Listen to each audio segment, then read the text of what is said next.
everybody, and welcome to Paranormal Nation Radio. Not so normal. How's Denise and Ron doing this evening? Well, I'm going to complain and say I'm cold. You're cold? Yeah, a little chilly. Yeah, my hands. Or shouldn't be that cold. So. It wasn't bad. That wind bearable today, but it's 51 degrees up here. Yeah, that's about what it is. We're in the 50s, but hey, at least we're not. Get ready. It's going to change. Windy. Oh, yeah. Tomorrow. Yeah, we got, tomorrow's supposed to be 60, but it's supposed to rain. Yeah, and then overnight change over to something a lot colder, and then Thursday. So thank you, Nigel, for sharing. By Saturday, we're back in the 50s again. Yeah, I know, and I'm glad to hear that. So I'm tired of being cold. I mean, we got another month of winter. I just want to be that person complaining down in Florida. Oh, it's 55 degrees. I know. When you guys get down there and I hear you're cold, I'm going to say, no. Hey, Cassie. Remember Kansas? No. I'll still be cold. You don't realize it's 100 degrees outside. I have a blanket on my bed. I know. So I'm always cold. I got one in there that does the same thing. So I wanted to say something. Cassie sent me a message this morning. Okay. And I had to laugh because with as much as she's heard me speak, I don't know if she remembers that the catalyst that made me research the Sally House so much was that there was a sign above the stair, at the door of the basement saying that a woman fell to her death on these stairs. And it's not true. I mean, I figured this is something that we could prove. I could find out if this truly happened. And that was the catalyst that made me start researching the living daylights out of that house. And I never found anything. And she says that this thing is rearing its ugly head again. And I would have to say it's probably because they found all the signs in the cabinet and they decided to either reprint them or put them back up. So that is... Hey, Susan and Mike. That's ridiculous. Yeah. So she asked me a question and I answered it. And I even showed, I even pulled out my book, which is just under the desk, pulled out my book. And, there's only been one woman that's died in that house. And, there may be other people who died when they were living in the house, but not in the house. And it's not, most of these people they could have died in either side the houses. Right, because the family owned both of them. Right. In fact, one guy did die in the house next door, but his funeral was in the Sally house. And Kate Finney could be in either house. Right. So, but nobody fell to their death on those stairs. Now, they could have since, because those stairs are horrible. I mean, you've been on the stairs. They're not great. There's no railing and they're wood and not well taken care of. Now, I got a question that's ever been brought up about the Sally house, right? We was always told there was a pentagram painted on the floor down there. Mm-hmm. Is there ever a picture to prove it? Yeah. Here, you want to see it? There was actually 3. Want to see it? They keep saying 1, but there were actually 3. One great big one and 2 small ones. Oh, really? Before they painted over it. Well, the thing is he started to paint over them, and when they realized it was chalk. Yeah, they started mixing it in, and it ended up. He realized it was chalk at that time and stopped painting. That's why it's only partially painted. Right. So this may be hard to see. He took a picture and then had a drawing made of it. Oh, okay. So he took a picture of it, because he had to kick her out, had to have some proof, but had the drawing made up, or had the drawing made of it, and that's what he went around showing. He didn't show the actual picture, right? That was created by because he didn't. Robbie Thomas didn't want it out there. When Robbie Thomas went there to film. Oh, I know. He had to have. He didn't know what it was. They had to have something because there had been this, And so he asked the owner, who we need to turn on that light, asked Les for that picture, and they utilized that picture to repaint all that on the ground for the film that they were doing. Right. So that's how I have a picture of it is. So. Right. But No, I'd always wondered that after being he out let there us so have many times. You see that dark spot and you're going, well, I just wonder if they just put black paint down there and told you that. Hey, Dara. No, they didn't. The bad part is, like I said, it was chalk. And when they started spraying it, you know, how chalk kind of dissipates when it gets wet. And that's kind of what it did. And that's when they... Did he ever take a picture of the dead animals in there? Not that we know of. Okay. I think he was more horrified. I'm sure he did. But I don't think he shared it. In case he had to go to court. He shouldn't have been horrified. He was a cop. I know. But still, you know, some people are more well, horrified over he animals. took pictures of about everything to cover his butt to get her out of there. Oh yeah, well, he didn't have any problem for he didn't have any trouble. Police, the sheriff, whatever he was. Yeah, he probably had pool in the town anyway. He could have got her out. Oh, he did. So Where'd they go? Park. And the thing is, when we're talking about her, we are talking about somebody who lived in the house after the Pickmans lived there. Right. And her name, well, I'm not going to tell you her name, but she was somebody who lived in the town, and she hunted that house down to live there intentionally because of the activity that had occurred or supposedly occurred. Right. So, but allegedly, all we can tell you is she was a witch, a very high up one, and she worked at the nursing home. Well, at the hospital. Scary. It is. So, but tonight I brought a guest in. Got a good guy from up in Iowa, Alan Cornelison. And I think that you guys are really going to enjoy him. He's got a lot of stuff he's going to share with us. He's also an author as well as a paranormal investigator. And sounds like an interesting dude. And he does. And here's one thing. He doesn't know what a brain fart is. So we're going to teach him. Oh. Yeah. I had no that part. You sent me that message. I was completely lost. I had no idea. That's how it is here in Iowa. We don't know nothing. But, I've been listening to you guys' conversation, and it kind of leads me into what we're going to talk about today, the haunted Stagecoach Inn. Mm-hmm. I originally, I investigated there for 7 years. I had been an investigator since 1982. And I thought I really had a handle on the paranormal until I investigated the Stagecoach Inn. It's a long story, but I'll shorten it up. Hey, we got 2 hours. A little bit. When I moved back to Ankeny after being up there in Ida Grove, I'm sorry. Oh, got 2 hours. Okay. Anyway, I was brought into contact with a gentleman by the name of Chris Moon. I know him.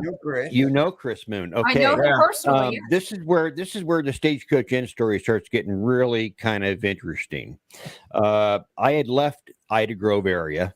I came back to Ankeny, and I thought my journey there was over. I thought finally I can get away from this place. It was like really bad relationship, very toxic for me, and an acquaintance of mine says, "Hey, I know this guy. His name's Chris Moon, and he's a psychic medium, and he has this thing called a ghost box, and he's going to be over in Manila, Iowa, at the Klondike Hotel, and it's like a rock's throw from Ida Grove.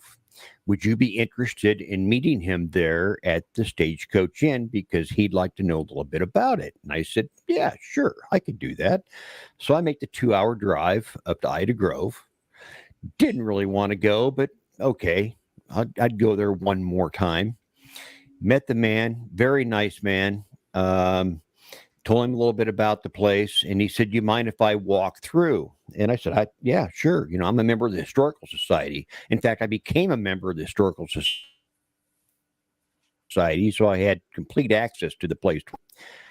So he gets his little cell phone out, and he starts doing a live stream from inside the inn. round the inn, every place. And it went on for about 45 minutes. And he says to his followers, and he had, gosh, must have had 400 people that were following this thing. He says, this place is really freaking dark. He says, I don't know what's going on here, but he says it's very dark. He says I'm picking up on all kinds of crazy stuff and blah blah blah. And well, anyway, he cuts the stream off, and I think it's all over. And he walks up to me and he says, if you ever want to do a live event from here, he says, you get a hold of me. And he says, this place has a lot to offer. And I said, okay. And I knew that I had no ability to put an event together. I'm just an ordinary guy from Iowa. I don't do events. I do investigations. That's it. 3 days go by. My phone rings, and it's Chris Moon. He says, guess what? He says, we're going to do an event from the Stagecoach Inn. Then he goes on to further say to me, he says, I've investigated all over this planet. Basically, he's been on all kinds of TV shows. He's done all kinds of things. And he starts talking about what you guys were talking about here, the Sally House. Mm-hmm. He says, Alan, out of the top 10 places that I've ever investigated, the Sally House is number 1 as being the most haunted place I have ever investigated in my life. Mm-hmm. He said the Stagecoach Inn is somewhere around the 3rd most haunted place I've ever been. I said, okay, cool. So we put this event together. It was a 3-day event, and it went horribly sideways. It was terrifying. People, seasoned investigators, and I talk about it in my book, In Too Deep. This book here, In Too Deep, you can get it on Amazon. Okay. Seasoned investigators, 10 years and longer, 15 years investigators, were leaving. Chris came to me and said, is it like driving down the road? I said, no, Chris, people are leaving the event. They're terrified. I mean, people were getting burnt, scratched, knocked down. Mama Moon was so overcome by something, and she's an elderly lady. Right. And she just wouldn't fall to the floor on purpose. She was thrown hard to the floor there at the Stagecoach Inn. Damn. Hard. She was moaning. Scratches appeared on her back. And we have cameras running. We have, nice video cameras. I was working with another network using these, really nice network style cameras. This is a Canon FX 105. I use a 205. We use good stuff. And you could see these welts raising on her back. Well, when this thing's all over, Chris comes to me and he says, Alan, he says, you know what? He said, I've changed my mind. He says, the Stagecoach Inn, in my mind right now, is the most haunted place I have ever investigated in my entire life, over the Sally House. And that's why I was so intrigued when you guys were talking about the Sally House when I was back in the green room. So that's a little bit interesting information for you and what I was dealing with for 7 years. So we dealt with that for 7 years at the Sally House. We were the tour guides. That's funny. Yeah, 7 years too. Yeah, and we were going up there before, but yeah, we started going up there at the end of Chris Moon's time in Atchison. He was asked to not return. And I met him after that. Okay. And it was mainly the chamber that didn't get along with him. Yeah, it was the chamber. It wasn't. Well, and then the owner of the Sally House decided he did not want him back. And it was because of a prank that occurred. Yeah. For some reason, Chris and the Sally House had a falling out. He never told me why. It wasn't the Sally House. Well, it was the Sally House and the Atchison Chamber of Commerce. Yeah. Okay. And so what it was. And they never really gave us a reason. But Les did. He said that his. Of course we didn't dig. His brother made a joke on one of the April Fool's days that the Sally House was for sale for $1 million. Hey, Jeremy. And wow, he wanted to buy it. And when he made an offer, they said no, it was a joke. And so then when the house came up for sale the next time, why would he want to do that? Plus $1 million is a little bit much for a 1,200 square foot house. I've been in the Sally house. Yeah, it's not really a big house at all. No, it's in Atchison. I mean, I hate to say this, but there's nothing to offer in Atchison except for some haunted locations. The McIntyre Villa. That's it. Well, there's some other nice places there too. But you know, you got 29 mansions, and this wasn't one of them. You know, but they even sold, you know, across the road, they sold the Glick Mansion. It didn't sell for $1 million, and that's a business that actually makes money. I don't know of many places that sell for $1 million. At least not in Atchison. For that square footage, unless somebody is looking to, turn it into an attraction. The only one that might sell for that much might be the Villisca Axe Murder House. Yeah, with the maybe. Business plan. Maybe. Again, it's smaller yet.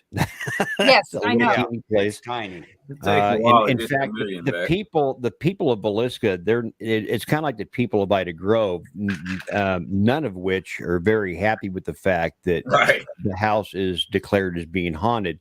And in fact, the first time that I ever went to Villisca, I wasn't real sure where it was at, and I actually stopped a person there in town. He was raking leaves in his front yard. Oh, and I said, "Can you tell me where the Villisca house is?" And he was extremely annoyed.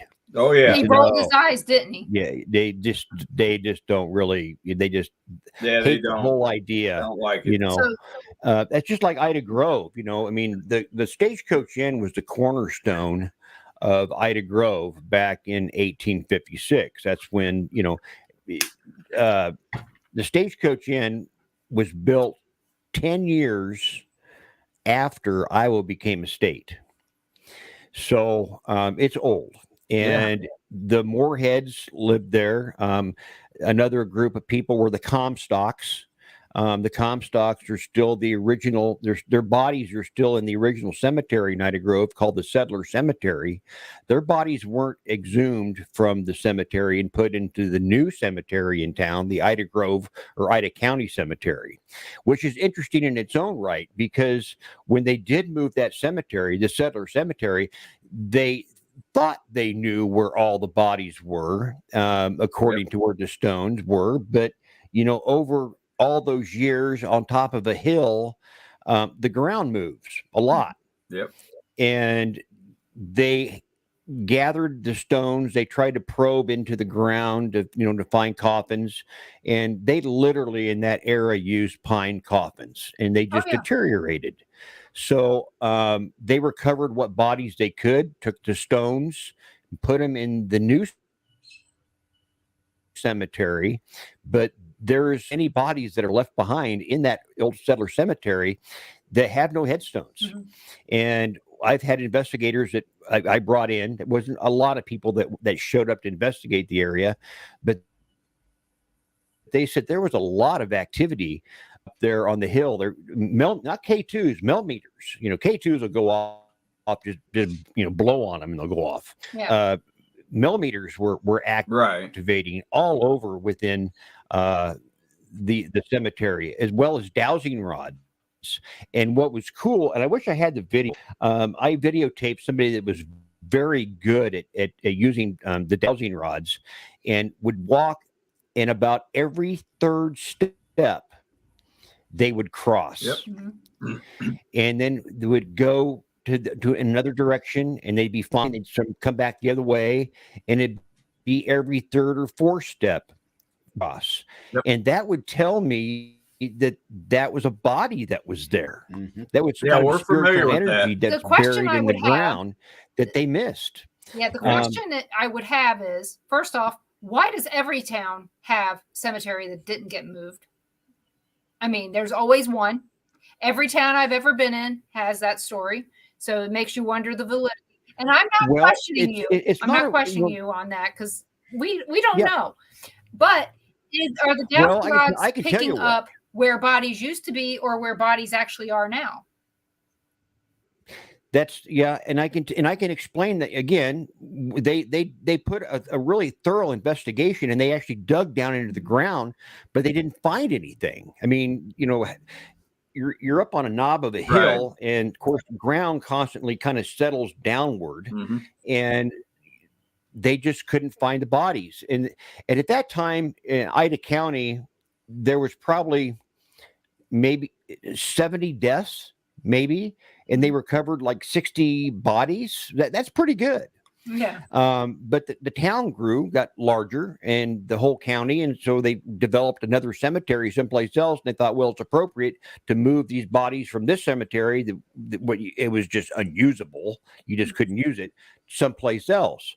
So yes, there are bodies, and according to the Historical Society, yes, there are bodies that have been left behind.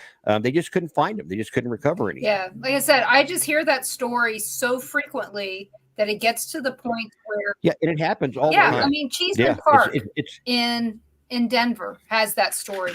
Atchison, Kansas has that story. Not one, but 2 graveyards, and one graveyard never existed. I know of. Well, like I said, in Atchison, one of these graveyards never existed, but yet they tell everybody it did. Right. But it's one of those things that you sit there and you just kind of shake your head and go, okay. Now that we found that there are some places that it's not true, does that make us all question that for every cemetery? Right. Well, I know that this is an actual cemetery. It was designated the cemetery in 1856, the same year that basically Ida, the town of Ida, was established, and there were lots of ceremonies that went on there. In fact, from what I understand, I couldn't substantiate it completely, but a lot of townsfolk would tell me that in a lot of cases,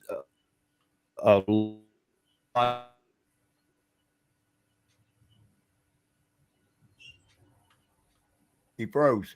Yeah, I see that. Well, why he froze? I got a good question. You're still here? Wore a lot of different hats. Okay. They wore a lot of different hats back in the 50s. It was a school, it was a post office, it was a hospital, it was an inn, obviously, it was a courthouse. It was basically the convenience store of the 1850s. And lots and lots of travelers came through there. And the Moorheads family, they had their designated area that they lived in, and of course the travelers would stay in another area. And one of the interesting stories I like to talk about is Anna and her mother Martha. They would go out and have picnics periodically at this old oak tree that sits like a rock's throw away from the front door. And Martha and Anna would pick up beads off the ground. Well, come to find out, it was beads from corpses. The Sioux, which were prevalent in that area, would bury their dead in oak trees, and because they use scaffolds, they would use trees as scaffolding. And of course, the bodies would decompose. So the entire inn was built on Native American burial ground.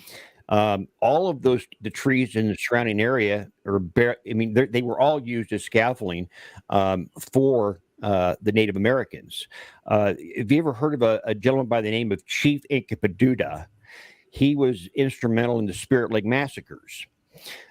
He was kind of a renegade, kind of his own band of Sioux that visited primarily that portion of the state a lot.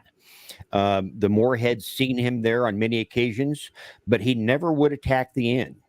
And the only reason they figured that they didn't attack it because it was declared as sacred ground. It was Native American burial ground, and by no means would they want to spill white man's blood on red man ground. Or the other way around. Their own blood. Way. So, in fact, when I was with Chris Moon there, Chris asked the question of why there was things there that were causing me so much problems. And a voice came through this box that he uses, and it says he's not the same blood. Well, 2 years later, get this. This is fact. 2 years later, I was adopted as a child. I was adopted when I was just a baby, and I had finally found my biological parents. And finding that out, I found out that I am like an 8th or something like that Cherokee Indian. So whatever was there said that no, I got the same blood. And I think that had somewhat to do with the reason why I was tormented the way I was. Well, at the end. And, you know, you said something else that makes me think about stuff that I've heard from other locations. You know, that this town is built on a Native American burial ground, or that the Sally House is on a Native, and it's not. I mean, it's not. But you know, that's one of those stock things that people throw out there to validate why some place is haunted. And like I said, I'm not questioning you. I'm just making sure that people understand that we got to look at everything when we're looking at facts. What are the facts? And I know that you have looked at your facts. I'm not questioning that. But if I'm not asking the questions, I'm not going to get the answers. Yeah, you can be as thorough as you like.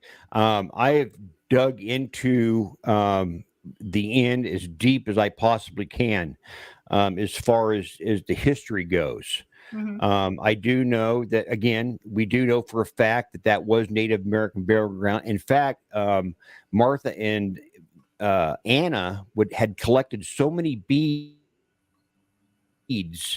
from around all these trees that it doesn't say for which one of the children, but Martha made a pair of moccasins. Wow. For one of her kids out of all those beads that they collected. Wow. And on one occasion, the stagecoaches came through, and Martha Moorhead was waiting for a shipment of linen. She was going to make a dress for Anna, and it was blue, it was silk, and or some kind of real nice material. And she'd been working with this linen in the kitchen area, and Chief Incapaduta and his renegades, and this is all documented, showed up at the end, and he just walked in. And this guy, he's like 6'3". He's just a big old native, you know, just a Sioux buck. You know, he's a chief. He's just a big guy, and he sees this linen and he grabs it from Martha, or he tried to, and they had a tug of war match over it. And of course, he eventually won out, and he takes his linen and he just draped it over his head in a headdress type thing, and then walked out and left her without her linen. But she couldn't do anything about it. And of course, Judge Moorhead wasn't there. He was out doing whatever he does. And, but there is many occasions when there was some pretty sketchy contact with the Sioux, but they never, ever attacked the inn. If you look at pictures of the inn, and I got something here. I got this picture. This is something that somebody drew for me. You can see those top windows, how they're kind of square in shape, elongated square windows. Yeah. They built them like that as defensive points for the inn. They were low to the floor. They were wide, and they were designed in the manner to which that you could lay down without being hit by arrows, but you could shoot in two different, you could shoot in a wide direction, and they're all the way around the top of that inn. It was used basically as a fort, but the Indians never attacked there. Now, that's just part of what went on there. There were the Oddfellows in the 1928s, after the Moorheads had left the inn. The railroad finally came through Ida County. Ida Grove was no longer considered Ida. It was now Ida Grove, due to the reason it was named Ida Grove was due to the grove of trees that the Stagecoach Inn was in. I mean, it was around a grove of trees, so it was called Ida then Grove. And anyway, the railroad came through. There wasn't really any need for a stagecoach anymore. Judge Moorhead stayed there at the end for a while, but he passed away from pneumonia.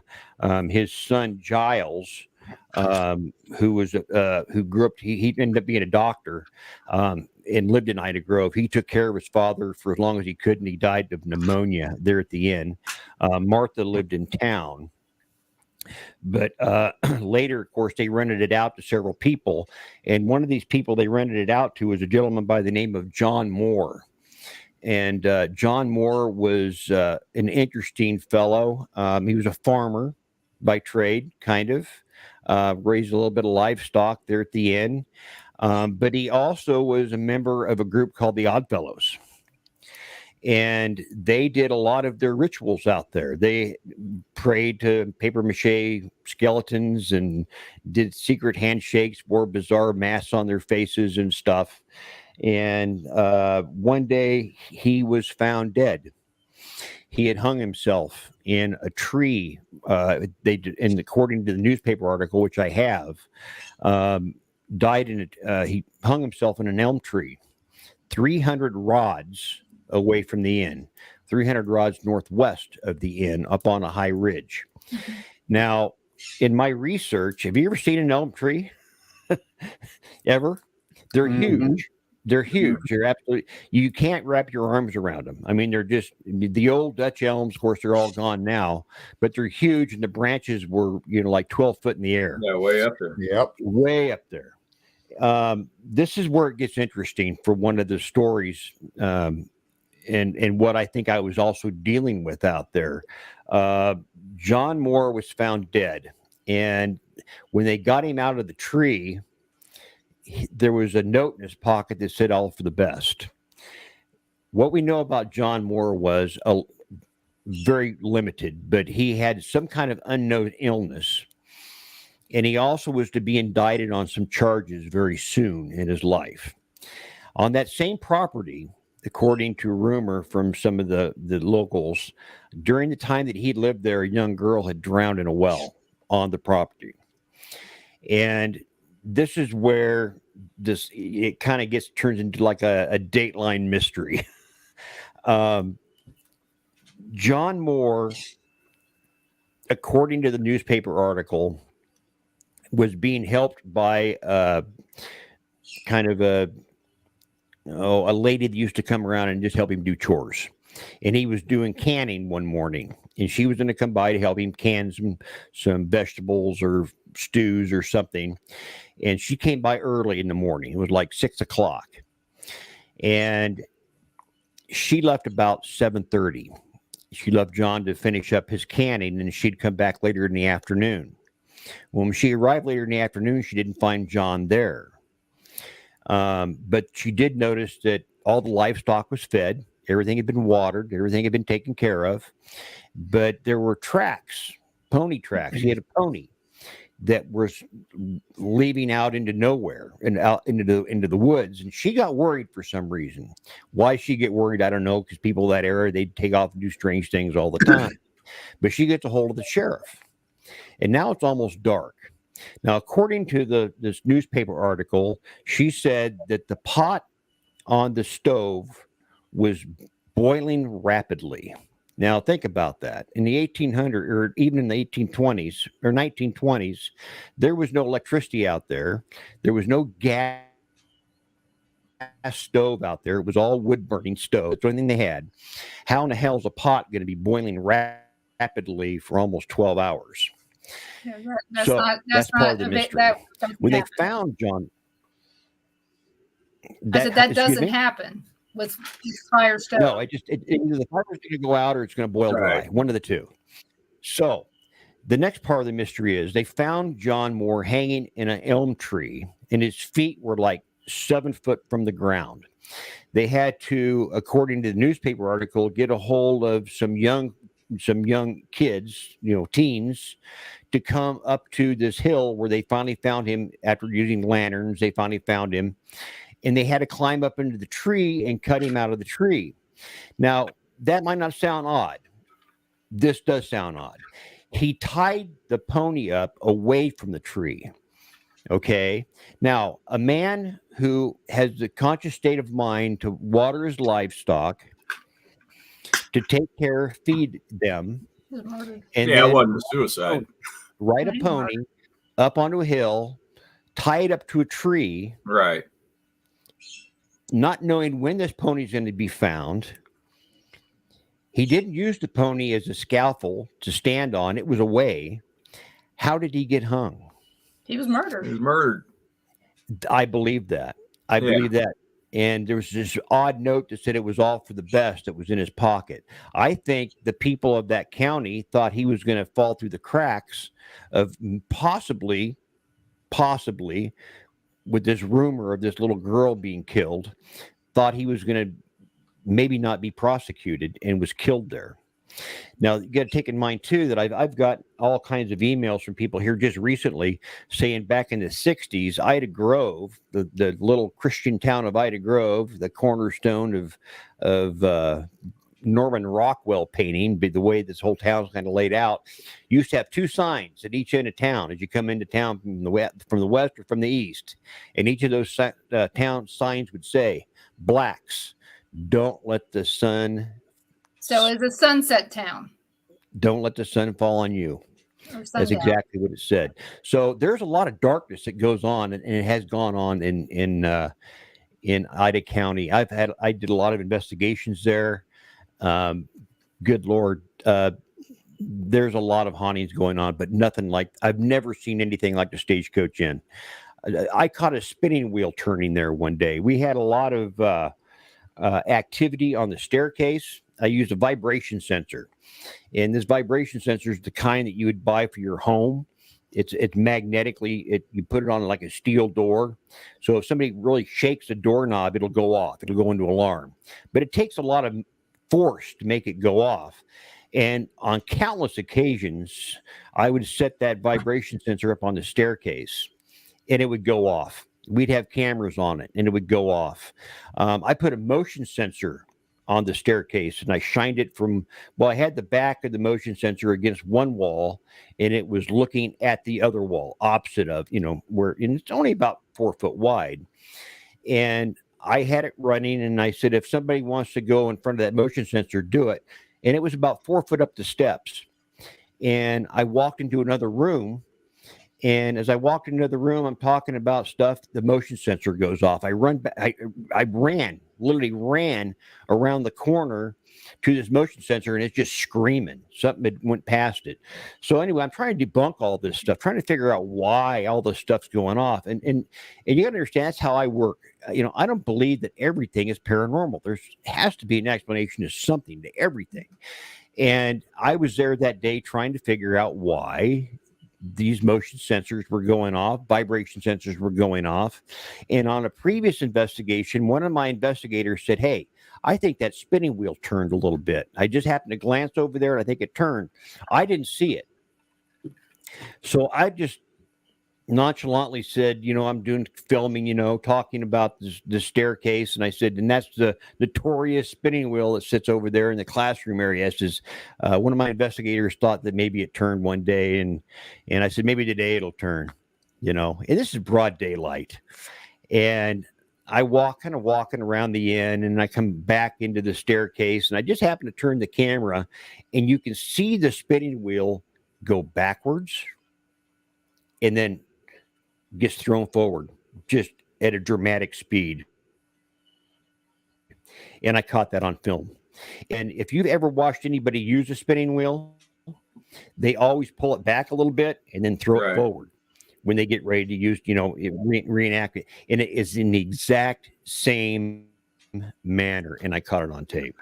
It's amazing. I never have been able to figure that one out. And believe you me, I had to nail my shoes to the floor to keep from running out of that place. So earlier you spoke about Velisca. I want to give you a little history there. His great uncle was the sheriff in that investigation of the Velisca axe murders.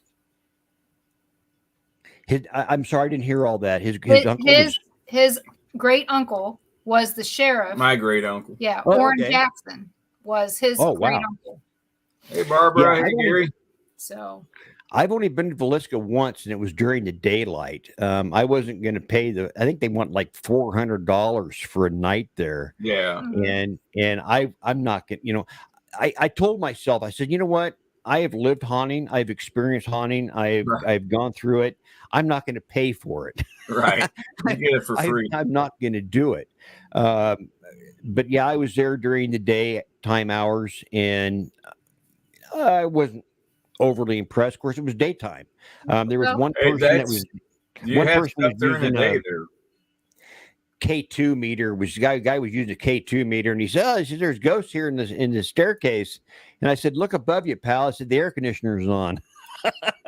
yeah, we've had some stuff happen there How long that we ago? can't explain. How long ago was it that you went? Oh gosh, it's probably been 7-8 years. Okay. Don't go there. So that Johnny was, that was I think well, at least Johnny Hauser was kind of running that yeah, operation at back least you then. could walk around for about as long as you wanted. Yeah, Martha Yeah. doesn't allow that now. They don't do that now. Oh, really? Yeah, you No, could walk kind of just all over in there as you pleased. It's a guy. And, Yeah, it's a guided tour, and you're in there about 15 minutes, and they kick you right out. Yep. Huh. That's how she that's too bad. manages. Not worth it. You know, that's what, when I was doing the Stagecoach Inn, and I beg people, I mean, anybody can say a place is haunted. Anybody, you go into a place, you can say, it's haunted, and take it for what it is. When I asked for permission to investigate there, and there's a story behind that. Again, it's all in my book, In Too Deep. When we moved to Ida Grove, I was there for a year. We moved there in approximately the late part of 2011 to 2012. And my wife had a nephew that lived there, and he's a real big sportsman, he said, "Hey, Alan," he says, "I know you like to hunt deer." He says, "I want to take you to a place. It's called Moorhead Park." Mhm. He said, "It's where everybody goes to go hunting deer at." And I said, "Okay, that's cool. Like to see this place." And so we drive to Moorhead Park, and through the trees, I could see this house. And I said, "Andy," I said, "does somebody live here?" He said, "No." He says, that's just the old Moorhead house. It's a stagecoach house, a Stagecoach Inn. It's a museum now." I go, "Oh, okay, interesting." Well, Andy kind of took me to all these little deer hot spots, but I couldn't get it out of my head. I thought, yeah, I'm a paranormal investigator, for crying out loud. I just had this bug in my head that I thought, I just wonder. So at the end of our little drive through the park, we finally made it back to my house, or my mother-in-law's house. And I said, "Andy," I said, "who do I get a hold of to do a tour in that place?" And he says, "His name's Steve Wilkins." And I said, "Well, I know Steve. I'm a member of the American Legion with him, and I'll talk to him." So I talked to Steve one day, and he said, "Yeah," he says, I can get you in out there." So I walked in out there, and he gives me the 10-cent tour. And yeah, I didn't notice anything particularly odd until we got to this like a showcase. It was a hutch with glass windows on it. It was all locked. And he starts talking about all the items in there. There was like a mammoth bone or something, some kind of a bone from some dinosaur. All these museums, old museums. They always find old bones and stuff. But there was this shoe. And I said, "What's the story with the shoe?" And he said, "Well, he says, upon reservation of this house, we found this shoe in the wall. We found some coins. We found what looked to be like a whole plate of food." And of course, the bells just went off in my head right away. And because I knew the significance of putting shoes in walls. People in the 1800s used to put shoes in walls to keep evil out. It was thought that the shoe held the shape of the wearer's foot, his soul, his imprint. So they would put those shoes in walls in weak spots, like in chimneys, windows, around doors. Yeah. Over the years, now we're getting in the 1900s, that has kind of egressed into putting horseshoes over the front door for good luck. This tradition has gone on clear back, oh, gee whiz, the Roman era, when they would bury slaves in the walls of their enforced, their, what do you call them, forts, I guess, thinking that their souls would help protect against the intruding troops from coming in. And so this has gone on for a long time. So right away, I thought, wow, why would somebody put that in there? And then I heard about the Native American burial tree. And I thought, oh my God, there could be actually something going on here. There could be something that's lurking around outside that the Moorheads themselves were scared of. In fact, when Giles Moorhead wrote his book about Ida County, he called it Ghosts of the Past, which to me was just mind-boggling. Why would somebody that, of great knowledge, a doctor, speak of anything about ghosts? So anyway, I went to the Historical Society and I got permission to investigate. I wanted a week, but they gave me 3 nights. That was it. And literally for the first 2 nights, it was like a vacuum in there. There was more sound outside when I'd walk outside, just to get some fresh air, because it had that musty, antique, kind of museum smell to it. Yeah. And just had to go outside and just get some air, because the air wouldn't move in there. All the windows were nailed shut. There's only one door that worked. And 2 nights of that was just like watching paint dry. And the third night I was in there, I had a ghost meter, just a cheap ghost meter like this one right here. Yep, those work. Those work. It worked real good. Yep. And I had it sitting on a flag case, a glass case in what they call the church area or the community room area. And it was sitting on top of a Civil War flag. And I just shined my flashlight on it. And at this time, the only thing I had to record with was a VCR and one security camera. And that would plug in. I used a cord that I ran, I think it was clear outside on a pole, because there's no power in this house anywhere. And so that's how I powered this VCR. And I just shined the light down on the meter to see if that little needle was moving at all. And I said, the house is essentially flat. I said, there's nothing going on. And that's when my heart stopped. Literally, something jerked on the back of my coat, just right on the bottom cuff. And I turned around because it's pitch black in there, and I'm shining the flashlight around. And of course, you can see all this on film. I'm thinking that I maybe had backed into something, and I caught my coat on a chair or something, and there was nothing there. And I asked a question. I said, is there someone in this room with me? Not a sound. None of my meters were going off. Nothing was going on. It was just dead silence. So I'm kind of stirred up a little bit, because that just doesn't happen to me. I've never had anything physically grab me before. And I'm trying in my mind to rationalize it again. Still, did I catch my coat on something? I had to snag myself on something. So I set everything down and I walked into another room. It was called the men's room. And the reason I walked in there was because it was kind of lit. Not really lit. It was just kind of not even twilight really, but there was an outside yard light.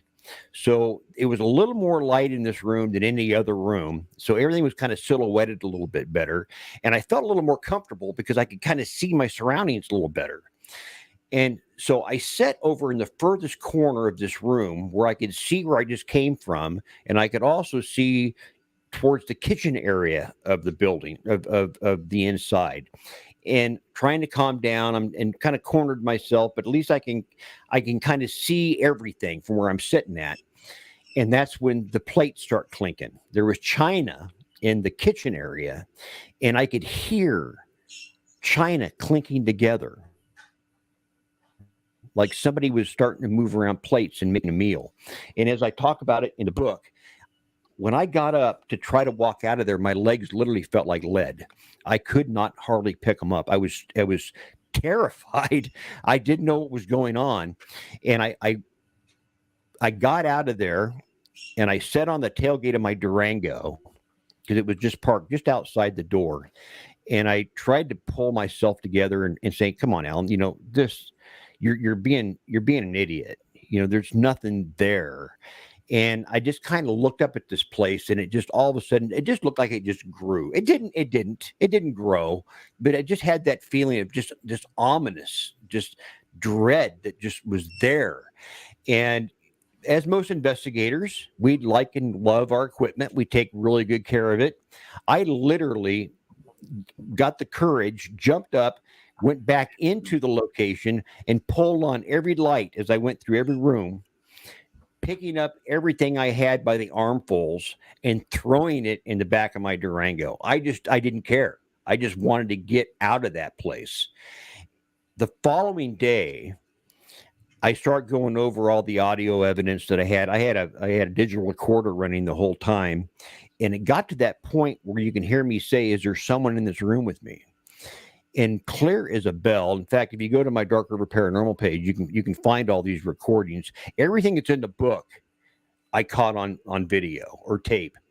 There's a very clear young person's voice that says, "Yes, it was me," and it's all history from there. What I should have done was said, "Okay, Historical Society, there could be something going on there. I've had enough, and see you later." But instead, it turned into an obsession for me, and I was there for 7 years. And in that 7 years period of time, I think I intruded on that space so much that it started intruding on my own space. It about destroyed my marriage, about my life. I about beat the hell out of a minister. I wouldn't do that. It was just an incredibly bad time. And every time that I went through that situation, of investigating, I had them senses of dread where I would self-monitor my heart. Everything was going crazy, for like 5 days. And then all of a sudden it would go away. And I'd think to myself, it really wasn't that bad. I'm going to go back there and try that again. Yep. And it was over and over and over again. I worked for a tire shop there in town. It was called Reptire. And on my lunch breaks, I would go out to the inn and I would sit in the front porch and I would eat my lunch. And I get done with my lunch. I go back to work.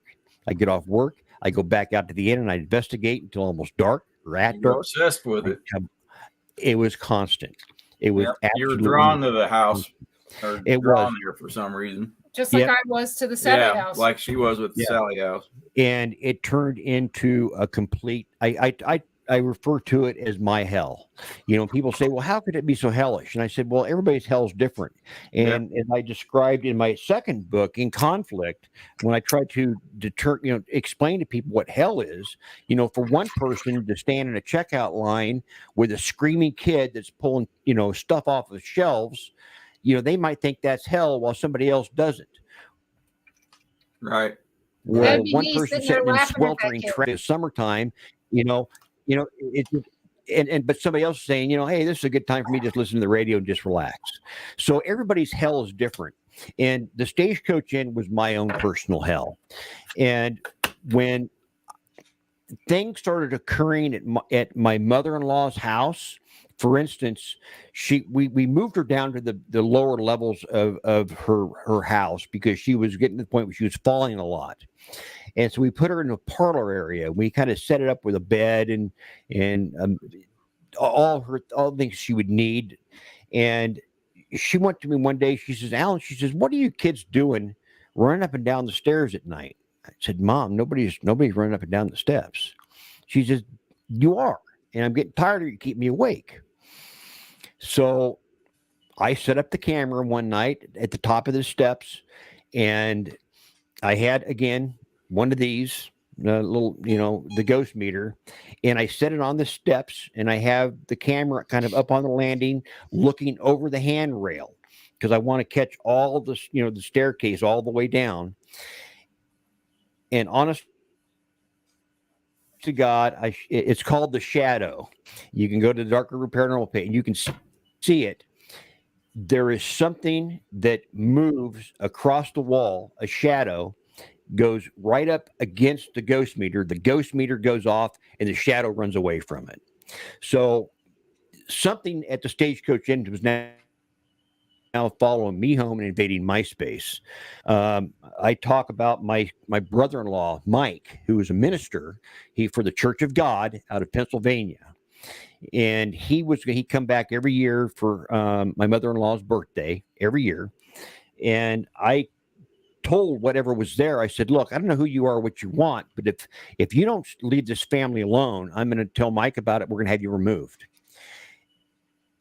That's when something very frightening for me happened. I hadn't had a chance to talk to Mike about what was going on yet. One morning, We're eating breakfast, and he had a traveling companion in the ministry with him, and they enjoyed coming and visiting with Mike's mother as well. And we're at the breakfast table, and she says, the oddest thing happened to me last night. And I said, what's that? She says, well, I was laying there in bed, and I could see Mike's room from my doorway. She said, move. I was like paralyzed in my bed, and Mike was standing at the foot of his bed. I could see where he was at in his pajamas, and his face was like 6 inches from the wall, and he was just standing there. And my heart sunk. I thought, oh my God, whatever this is showing me through her experience. It's I mean, he's not one of these internet ministers. He's been doing this since, 1974, something like that. I mean, he's an ordained minister. He's went to seminary school, went to all this stuff, and now it's screwing with him. And he didn't recall any of this. And she said, I finally fell asleep. She said, and I woke back up, and she was able to move, and Mike was no longer standing at the foot of his bed. So you tell me what was going on, because I sure as hell don't.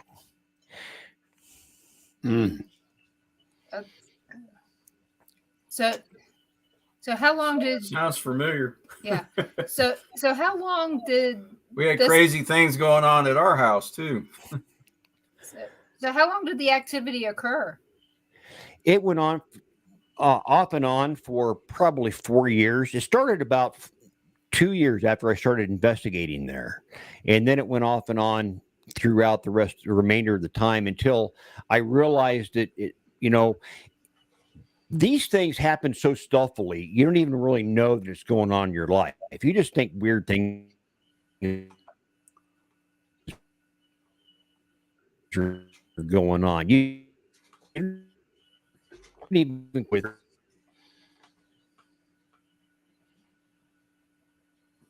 Could have froze up again. froze up. Yep. I'd like to say hi to everybody in the chat room. Go ahead. Okay. Yeah,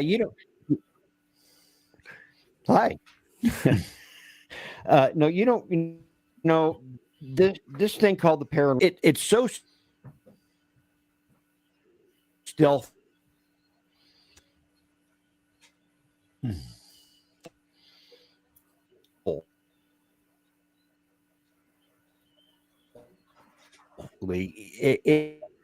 It'll and Usually it's me. Okay. Hi. How are you? His internet's messing up on him. yeah. Just internet. It's or wherever. Internet bright sucks. speed. It gives me a chance to pour a cup of coffee. We checked Gary's speed down at his house on bright speed. Not even 1 meg upload. So I don't know.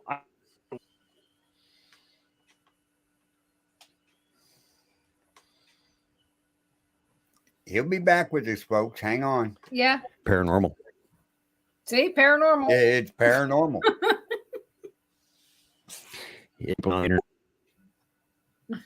So.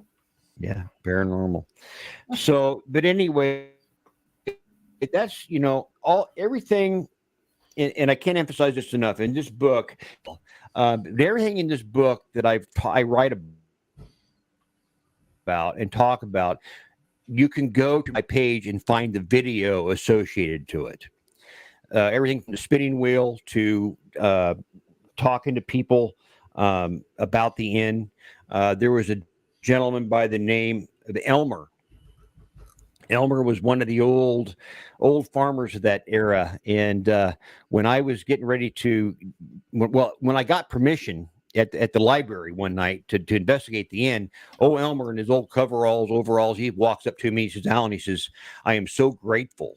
So I'm grateful to God that you're going to be investigating that place. I go, really? Why? He says, let me tell you a story. He says, it's been about 2 years ago. So I went out there. He says, it's a museum. and we're always freshening the place up. We're putting new stuff in, constantly getting donated, which is a big key to me, that that a lot of the activity is residual, because they're always getting stuff donated from all over the nation to this place of that era. So he's taking some new stuff out there, and he says all of a sudden he says, I hear footsteps walking across the upper level. And he says, I got mad. He says, I got so mad. He says, I stormed up the steps. And this is an old guy. He's probably in his 70s, 75, almost 80. He says, I got upstairs. He said, there was no one there.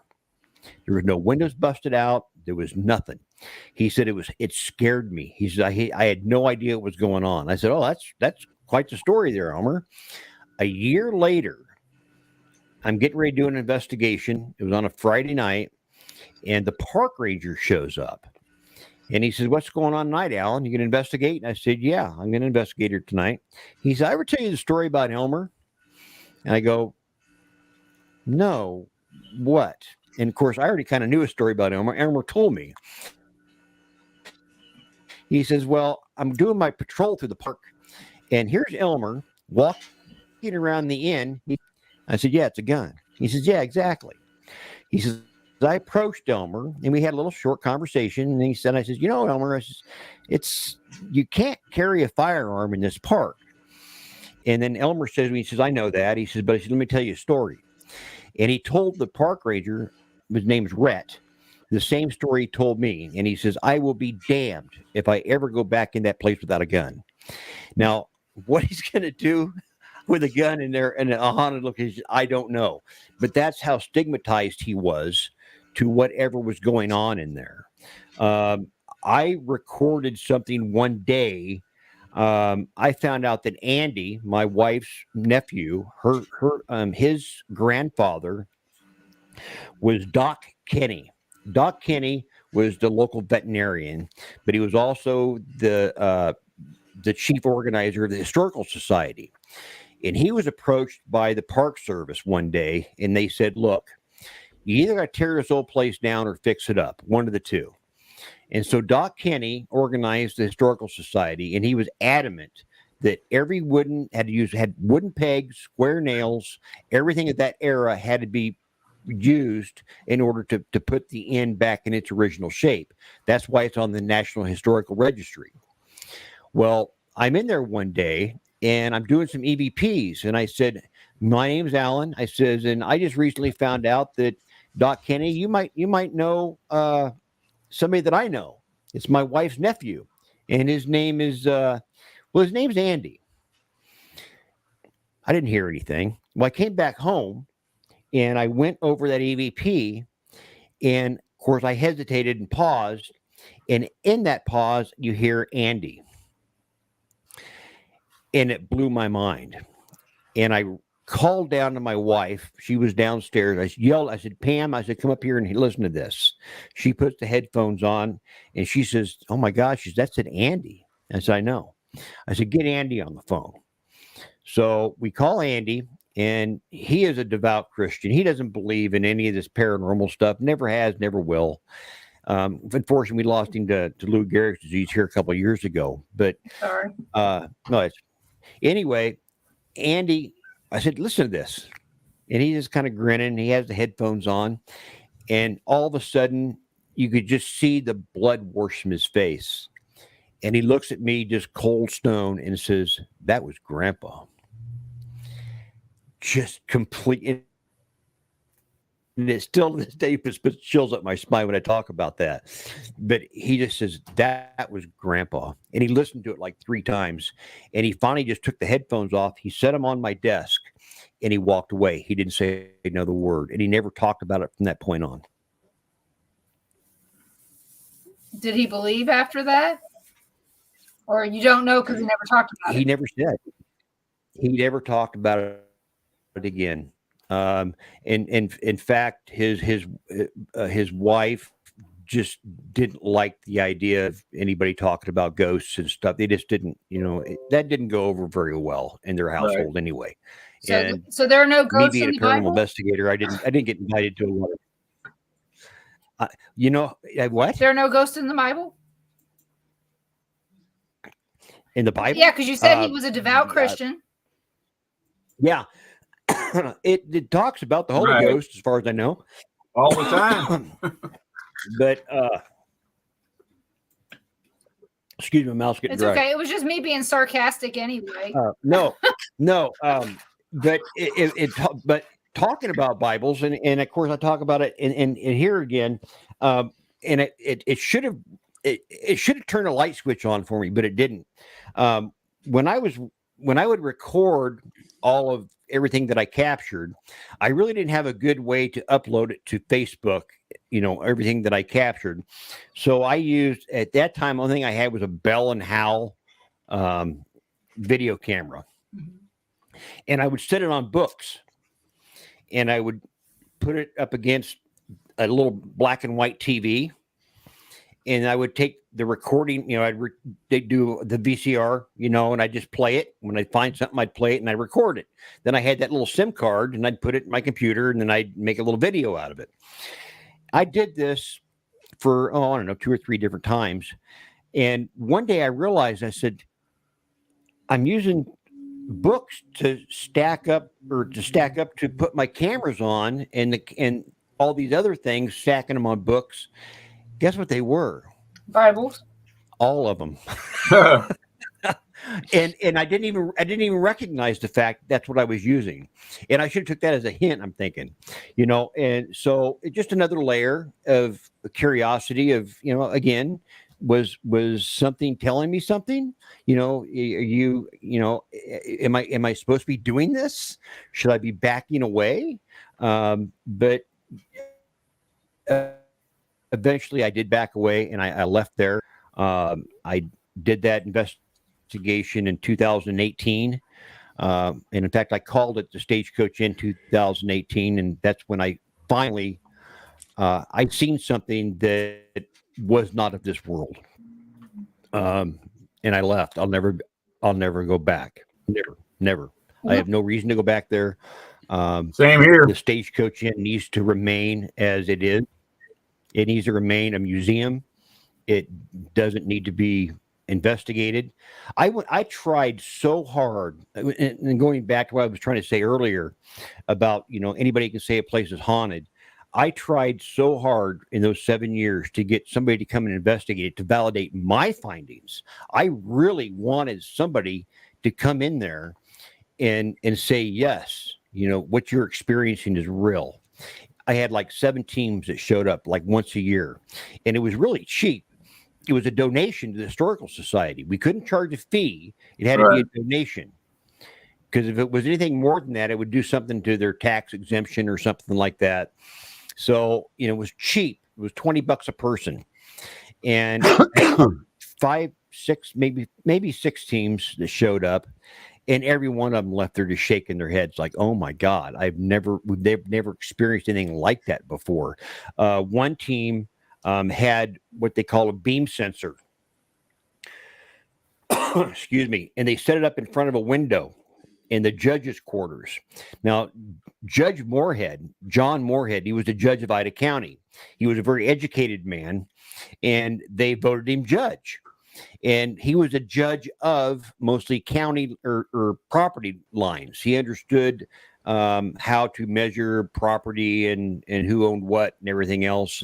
And farmers would come and plead their cases to him at the Stagecoach Inn. But Martha wouldn't allow them to walk through the house with their muddy boots on.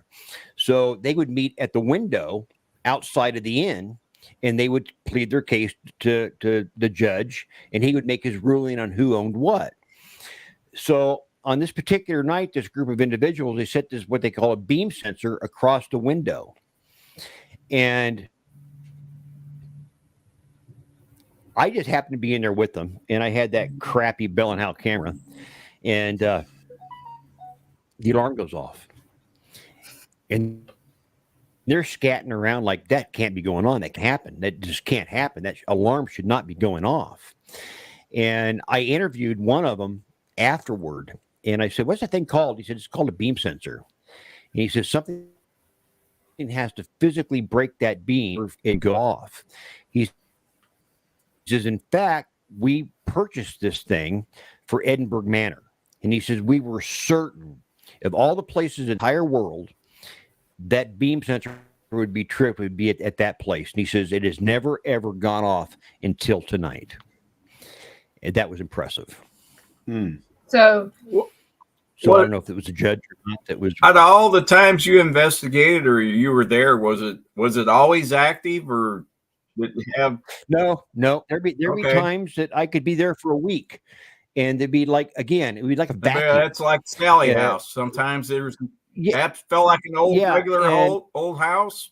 Other times, it just had the smells. It just, I learned over the time I was there. I could learn to understand the sounds, how it made. Yeah.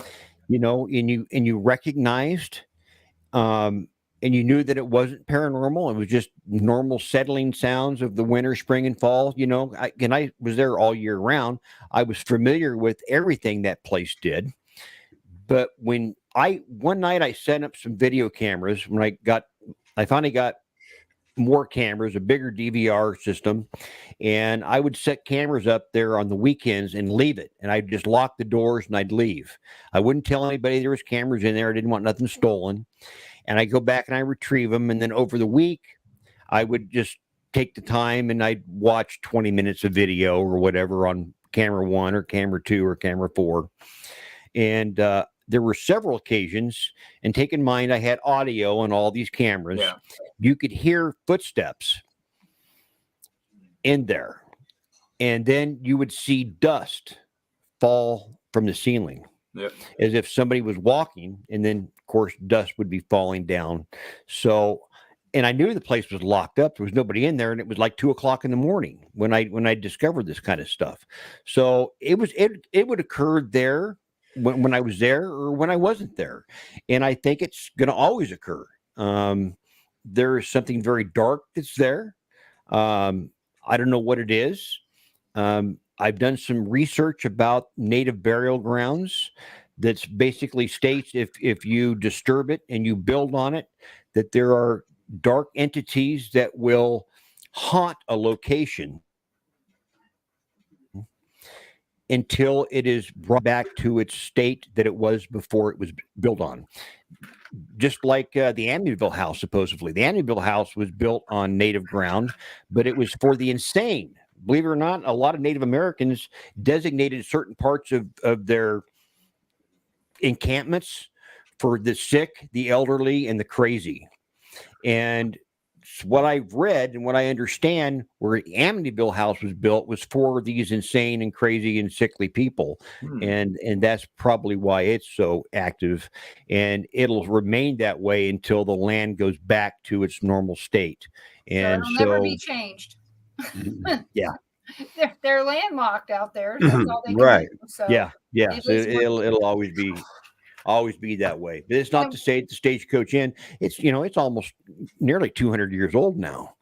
And they've done a good job of keeping it up, but it may fall. In fact, and this is really, I don't know how to explain this. It's crazy. The Native American burial, the big oak tree that's out there, on my last investigation, it was just ominous the whole time I was there. I go outside, I didn't feel comfortable. I went inside, I didn't feel comfortable. I was sitting in my Durango at the time, and there was that yard light that was outside, and it would barely illuminate that oak tree area and the old barn. There's a barn that's also there that was built the same time as the inn, but it's not on the historical registry because they used modern lumber to fix it back up. Well, when I would go back out there just to turn the motor on for a little bit and warm up, because it was winter, it was cold. And I would see shadows mixing in between all the evergreen trees, real low to the ground. And I thought, that looks like dogs. And I'd flip the headlights on the Durango, and it'd be gone. Nothing. Nothing. Shut the headlights off. A few minutes to go by, and I start seeing these, it looked like canines. And at one point, I got out of the Durango. I went and it was going to walk back into the inn, and I actually heard on that frozen ground, the grass, what sounded like pads of feet galloping towards me from the back. And when I turned around, there was nothing there.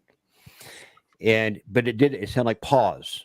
You've all heard dogs and they run across the yard. Right. This is exactly what it sounded like. Now, it was a week, 2 weeks later, I get this somebody messaged me on Facebook and said, "Hey, Alan, you need to look at this." And the Native American, they said there was a bad storm, real bad storm that came through Ida Grove. And for some reason, somehow, the burial tree collapsed to the ground. It looked like somebody took a saw and cut it right off. And there's only about 6 foot of the trunk left. Nothing else. Nothing. The house, the other trees, the old sheds, the little makeshift outhouse they had there, a replica that was just basically on just a few rocks. Mm-hmm. Nothing was disturbed, just that one tree. And it was like, to me, I thought to myself, is this some kind of divine intervention? I don't know. And nor will I ever know, because I'll never go back there again anyway. So one of the questions I have is, Sure. Do you believe that there's elementals out there that are controlling a lot of the stuff that's going on out there? I don't know that. I was asked by, I had a small team at one point. And at one point, I was called Wanajee Paranormal. Wanajee was a Native American word that meant spirit or ghost.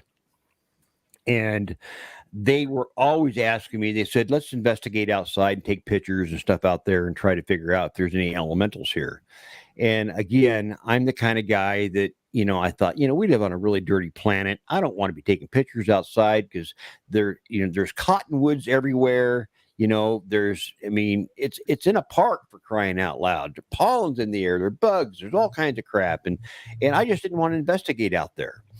Not that there wasn't teams that did. And a few of those teams believed that there were elementals that were in the area. So are there? There could be. I can't say no. I can't say yes. I can say that there is probably some, what I refer to them as keepers of the land. And it has to do with the Native American side of things. So that could be what's related to what I believed as those shadowy figures, those dogs that look like dogs. I mean, the way they slinked and loaded, it was like a prowl.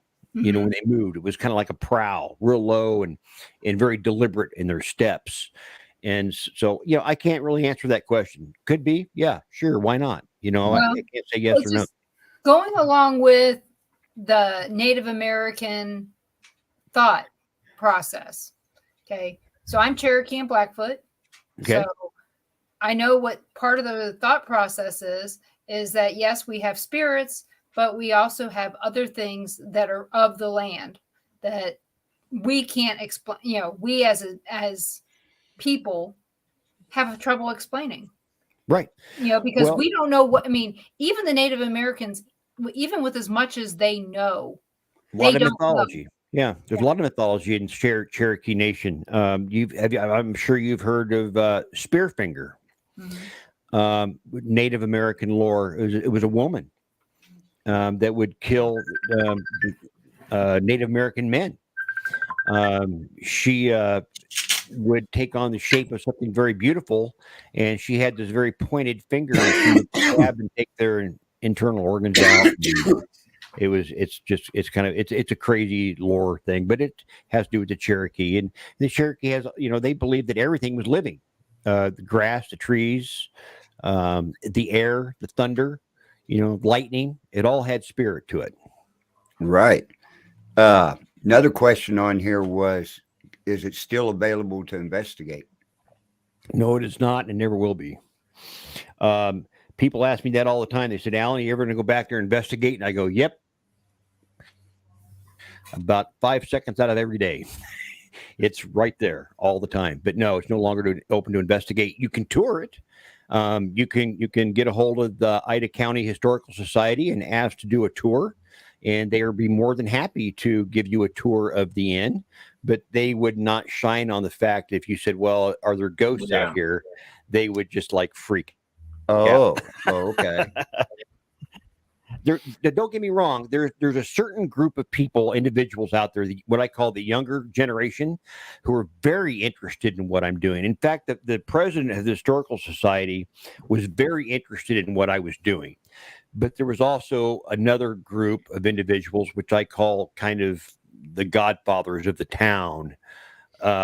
They didn't like me at all. They didn't like the idea that I was putting a negative light on their little cornerstone of the world. I mean, the Stagecoach Inn, it was the cornerstone of Ida County, and they didn't like the idea of people wanting to talk about ghosts and not about the history. And so I was kind of. In other words, they didn't want tourism up there. Well, they wanted the people to come in and tour the place, but they didn't want, and it really isn't set up for doing proper investigations. One, there's no water there. Two, there's no electricity to speak of. Three, it's not heated. Well, I guess There's no place to go to the bathroom. You got to go someplace to park and find one of the outside tie boats. Couple times Yeah, water. so it's not really, it's not set up to, it's basically you're roughing it. When you go out there, you're roughing it. We've been in the worst places. It's not friendly. Well, I'm sure they're out there, but to do a 12 or 13-hour investigation, you have to get in your car, you have to drive into town, to go to the bathroom, go to the nearest convenience store. You could do that, but they just said, enough's enough. We don't want this kind of negative type attention brought onto our little lovely lady, so to speak. Right. Yeah. Crystal, you're right. Melbourne didn't have heat there for a long time. Not much. Yeah, we froze our asses off there. Oh, yes, we did. But yeah, we've done some, we have a porta potty of our own that we take with us so we can go anywhere we want. Have you been to Malvern, Alan? I have. Yeah. I have. Yeah, I've been there on 3 different occasions. One of my investigations was pretty interesting, actually. I played the Native American flute, and I played a lot. I use it in my investigations, especially if I know that there could possibly be Native Americans attached to a location. And I didn't know if Malvern had any Native American ties, but I was in an area of the location where I guess was kind of the old folks' home, kind of the nursing home area. Mm-hmm. And I found a bathing chair in this bathroom. Mm-hmm. And I pulled the bathing chair out and I set it in the hallway, and we put a millimeter on it, and we're videotaping the millimeter, and I started playing the flute. And after about 30 seconds, the millimeter starts reacting. It started off like a 0.4, then it went to like a 0.2, and then it was like 1.7 and bouncing back and forth. And then all of a sudden it's jumping up to 0.7 and 7.7. And as I'm playing, and then when I stopped playing, the millimeter would stop reacting. And every time I start playing again, it was like it came back. It would sit down in this chair, and it was just like listening to me play. And it was probably the coolest experience I've ever had. As far as making some kind of connection with something that was in an area through the power of music. It was really cool. And it could just be that music therapy for them. It could be. And I don't play anything like familiar music. I just play what is, it in our culture, we just play a beautiful sound. Mm-hmm. And that's all I did. It was whatever's in my heart is what I play. And if it sounds good in my head, I just make the noise. And on this particular occasion, whatever I was playing, it really enjoyed. It was a lot of fun. I wasn't disturbed by it. We weren't scared. We were all just kind of awe. To be honest, there's never been what was going on, and there were several of us that was witnessing this. Even with all the crap that happens to me every time we go any place, I've never been scared at Malvern. No, Malvern, I've never been intimidated about Malvern. Although, when I wrote the book In Conflict, It's this book here. I'm shameless, aren't I? No, that's what this is Oh, all In for. conflict. The reason I call it in conflict. The reason I call it in conflict is I was asked by Jim Martin. Jim Martin is a very good friend of mine. He owns another network. It's called the Spirit Realm Network, Mhm. and Been he on was a there. part of. Yep. And he was a part of that investigation at the Stagecoach Inn. We had that big event, and after that event, things calmed down for a while. Jim notifies me. He says, "Hey, Alan," he says, "we're starting this new network." He said, "What do you think about doing another event out there?" And I go, "I don't like the idea at all." And he says, "Well," he says, "I'm thinking," he says, "we'll get Chris involved again, and we'll do another show up there. And maybe you can go up there and just kind of just do some B-roll." And I said, "I don't think they're going to go for it, buddy." I said, I can ask them, but I don't think they're going to go for it." Well, I called Steve Wilkins and I asked him, I said, "Is there any way that we can do another event?" He said, "No." He says, "They're not going to let you do that." And I said, "Well, is there any way we can get internet in there so I can do a live stream?" He says, "No, there's no way we're not going to allow internet into that place." So I get a hold of Jim. I call him back. I said, "Well, whole idea is kind of a wash." And I'm thinking to myself, thank God, I don't really want to do this. He said, "Well, I'll tell you what." He says, "What we'll do is we'll still make an event out of it. We'll do an online event. We'll have you still go up there and kind of do a little investigation, do some B-roll, and then we'll present it on the Spirit Realm Network as, a question and answer thing. And then we'll do some cutaways of some of the stuff that you did when you investigated." And I'm thinking, oh, crap. I don't want to do this. I really don't. After I left the Stagecoach Inn, I was so doubting myself. I didn't believe that I was cut out for this. Everything that I thought I knew about the paranormal, I didn't. I was one of these guys that thought, I know everything there is to know, and I didn't. It kicked my ass. I was terrified of it. I had to walk away from it.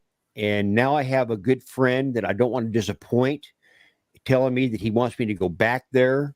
My confidence level's low, thus is in conflict. And it was, and that's what this book is about. It's about a journey of myself getting that confidence back to go back to what I refer to now as that place. I don't even like to call it as the Stagecoach Inn, just that place. In fact, when I left there, again, I was called Wannabe Paranormal. I changed the name to Dark River. I wanted to disassociate everything about that place that was associated with me. Mhm. Anything that I had that was associated with it, I got rid of it. If I had a T-shirt that said Wannabe Paranormal, I got rid of it. If I had the keys, I still had the keys to the padlock, I got rid of them. I just got rid of them. I just didn't want anything to do with that place anymore. And so eventually it turned into me going up there and I investigated, and So similar. it wasn't, it was just it was bad. It's funny how you said that. This is the old key to the Sally house.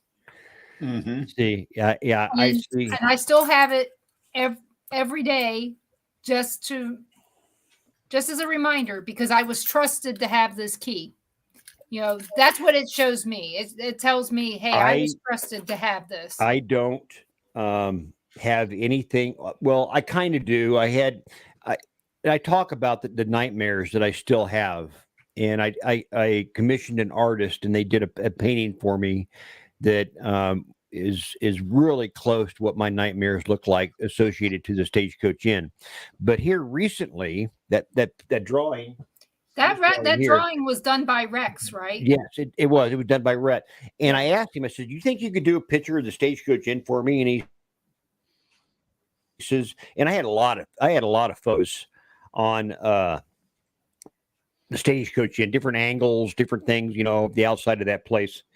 And he said, "Yeah," he says, "I can do it for you." I said, "Cool." And this is the one he did. I got the original one. Isn't this one he did in Pointillism? Yeah, Yep, dots. that's Yeah. what, that's what it's Yeah. called, is Lots of pointillism. little dots. Yeah. Anyway, story behind this. The story behind this is, and I didn't tell you. God damn, it freaks me out every time. This photo. This was a photo of the inn. This was a true picture that I had taken. And the story behind this picture is this was the last night that I investigated the Stagecoach Inn. It was just going to be like for posterity. I went outside, I took a picture of the inn, and it just seemed so odd to me that happened to be the picture that he chose to to paint that night. Now, I told you that there's another story behind my book where I put it In Too Deep. This one, In Too Deep. I call it In Too Deep because I was in way over my head. I'm not ashamed to say that. Originally, it was called this: Ghosts and Legends of the Stagecoach Inn.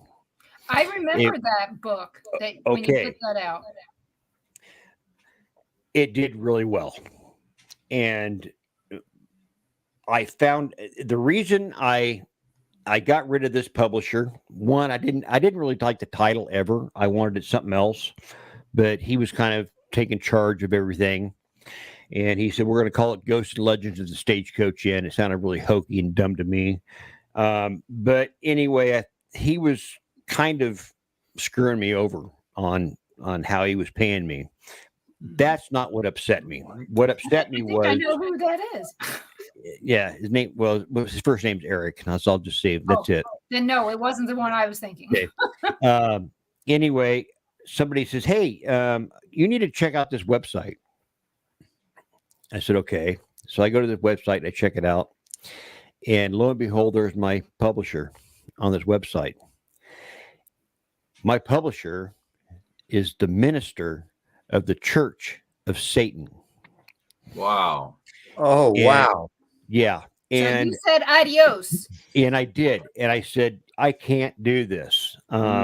It's already bad enough I'm a paranormal investigator, but now that, I don't want to be associated with somebody who worships the devil. Right. And so now it's kind of an inside joke with me. Not only did I investigate hell, but my publisher was a disciple of Satan. So, so you were getting it coming and going. So, yeah. So I only have like 10 copies of this left. I think all those publishers are. Well, the ones in California aren't, because I went through three. Yeah, I went through three managers. Maybe it's something in common with all of them. I don't know.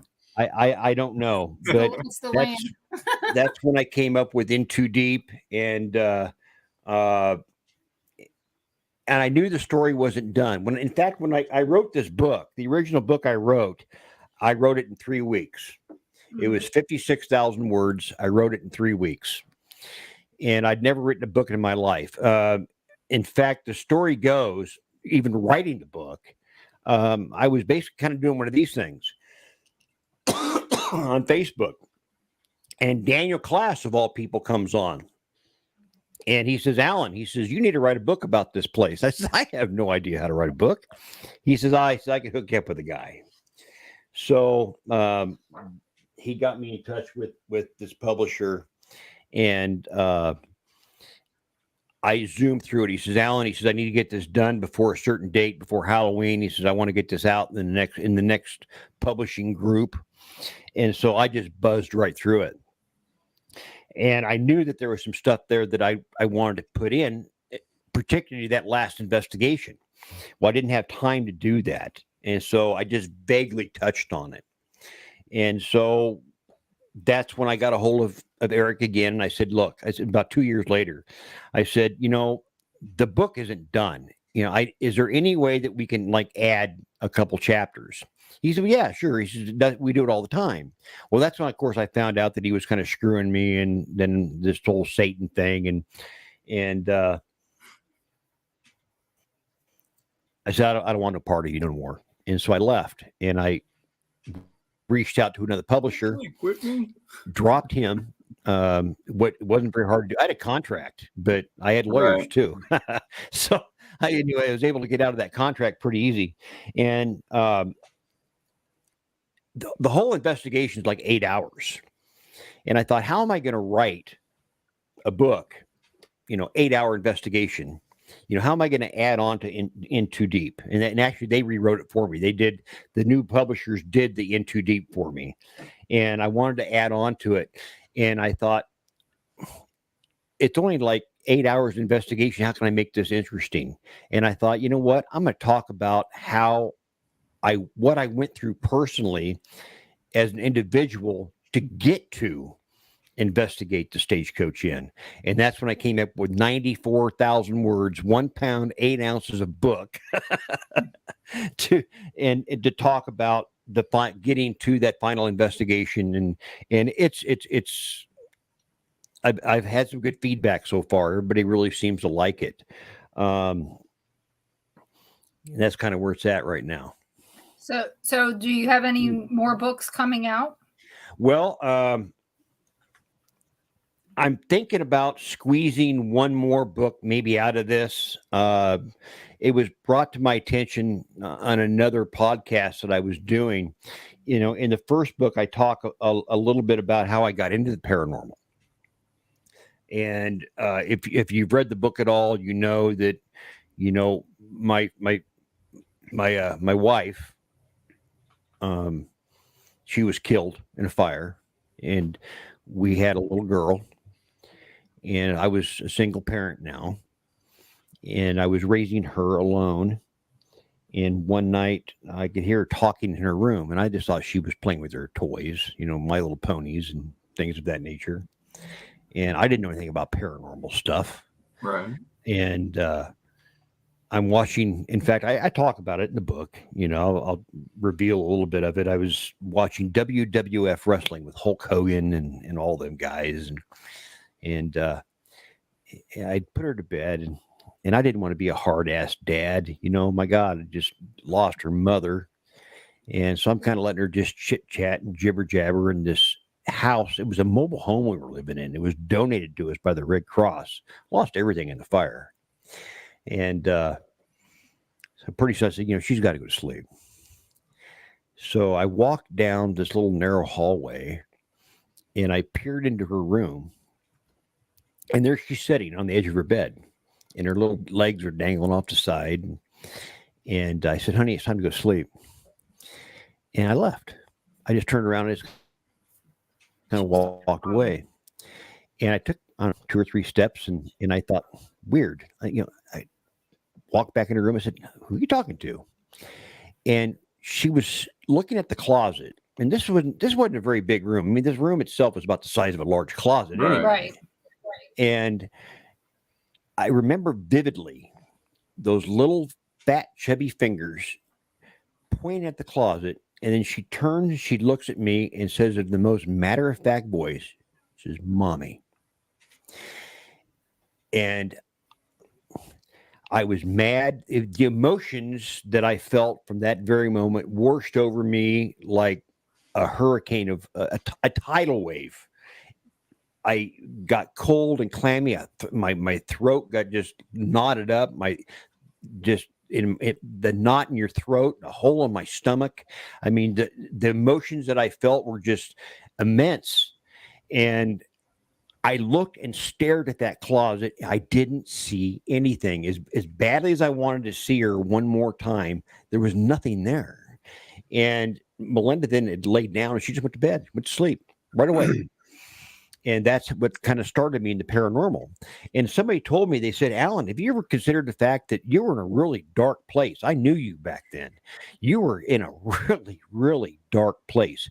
Have you ever considered the fact that something was using your daughter as a vessel to bring you into a dark place? And that dark place would eventually bring you to the Stagecoach Inn? They said that could be a whole story in itself. So maybe. And you know what? I wonder if this was something to bring you out of that, and you just didn't, since you didn't witness it, it kept you on the path that you were supposed to go on. I don't know. There's so much research, I think it was a quest for me, maybe. I don't know. it's a book that maybe needs to be written, and it's something I'm gonna have to figure out as I go. But that's possibly a third book to the set of books, because I don't really call Stagecoach Inn book anymore. Even though I did rewrite it, I had 3 books. I really only have 2 on the market now. It's in Conflict and In Too Deep. But if I would, and I've been kind of kicking around titles. I've been trying to use INN in on my descriptions of my books, but I think I'd have to go off the beaten trail on that one and just call it Mommy, because that was kind of what got me going down this road. Does your daughter see spirits still? No. In fact, I talked to her later in life. We're just general conversation, how do you bring up something like that? You to your don't. child? I mean, it's and she doesn't remember it. She does not, under any way, shape, or form, remember that night. How old was she? 3. Oh yeah. Wow. That could just be Yeah, it was so normal to her to see Mommy that it wasn't anything unusual. Yeah. And in all honesty, when I looked into her room, I fully expect her to be playing with one of those, we had all kinds of toys. Oh my God, donated, My Little Ponies and you name it. And I just thought she was probably in there on her bed, just playing. Right. And it was simply not the case. And I still, to this day, I relive that sometimes, it comes back. And I often understand. And I often have to wonder sometimes if that wasn't some kind, I was really open to a lot of dark stuff. And, I work with a gentleman by the name of Father Ruben Lopez. He is he's a priest. He's an exorcist. He's not an internet exorcist. He works with the Catholic Diocese out of New York. We've had some long, lengthy conversations about the supernatural.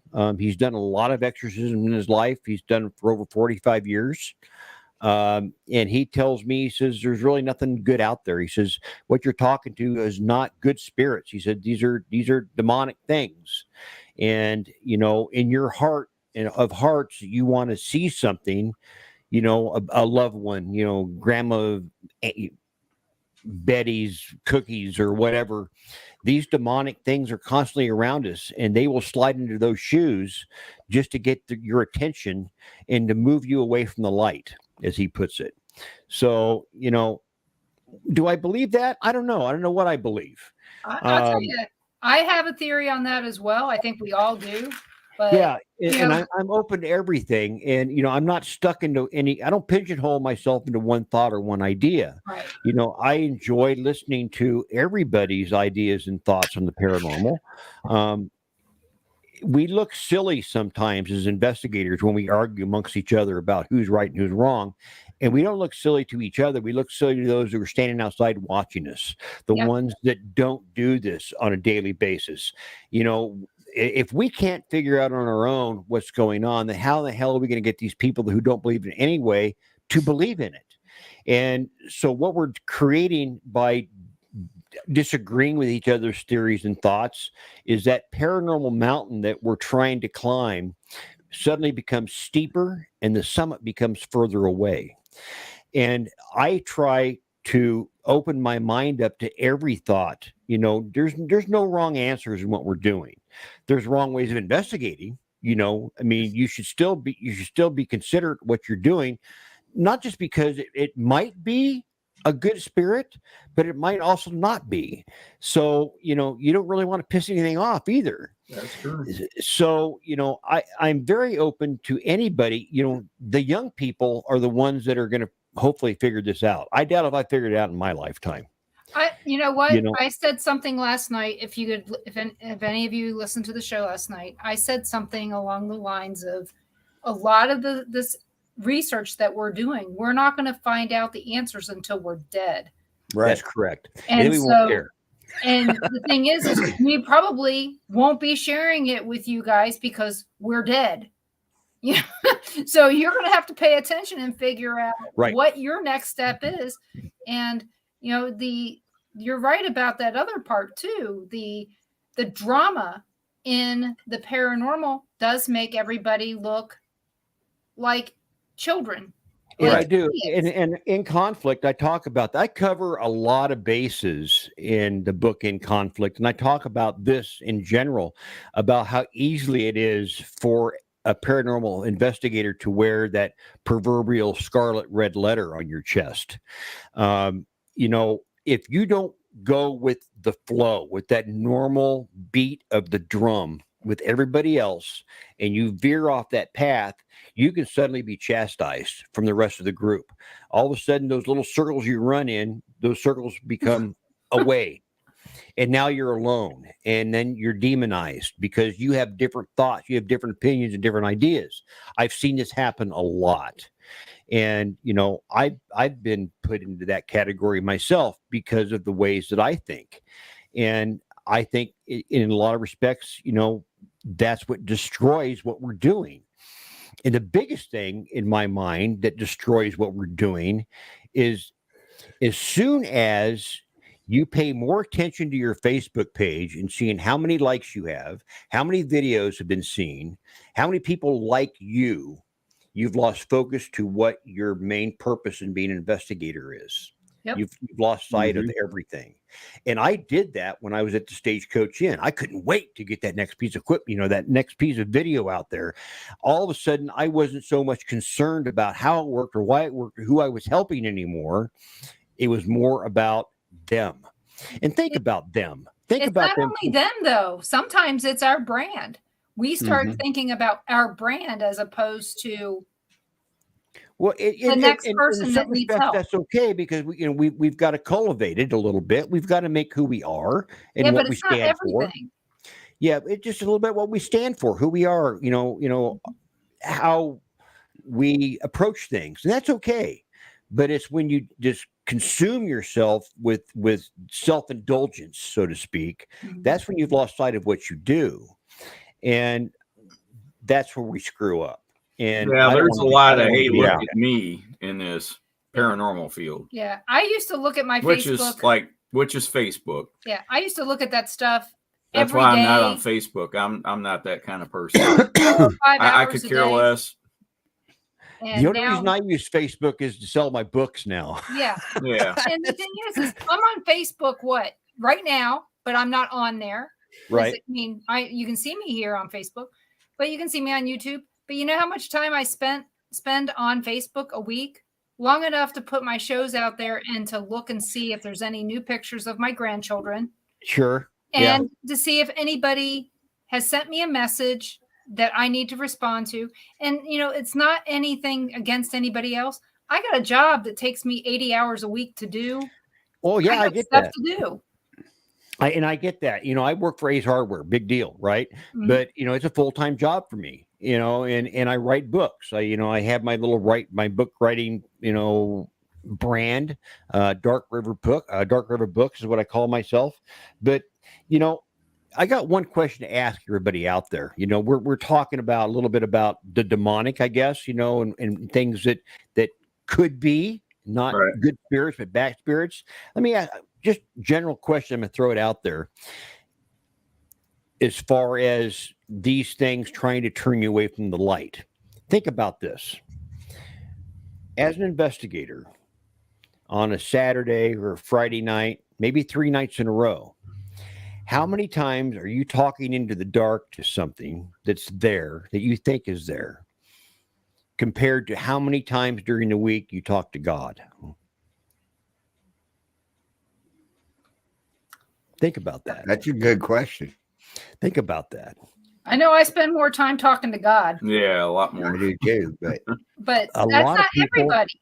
A lot A of people lot of don't. people will come to you and they'll think about that. You know, in an investigation, how many times are you talking to nothing? Make this move. Make that move. These things are happy to do that for you.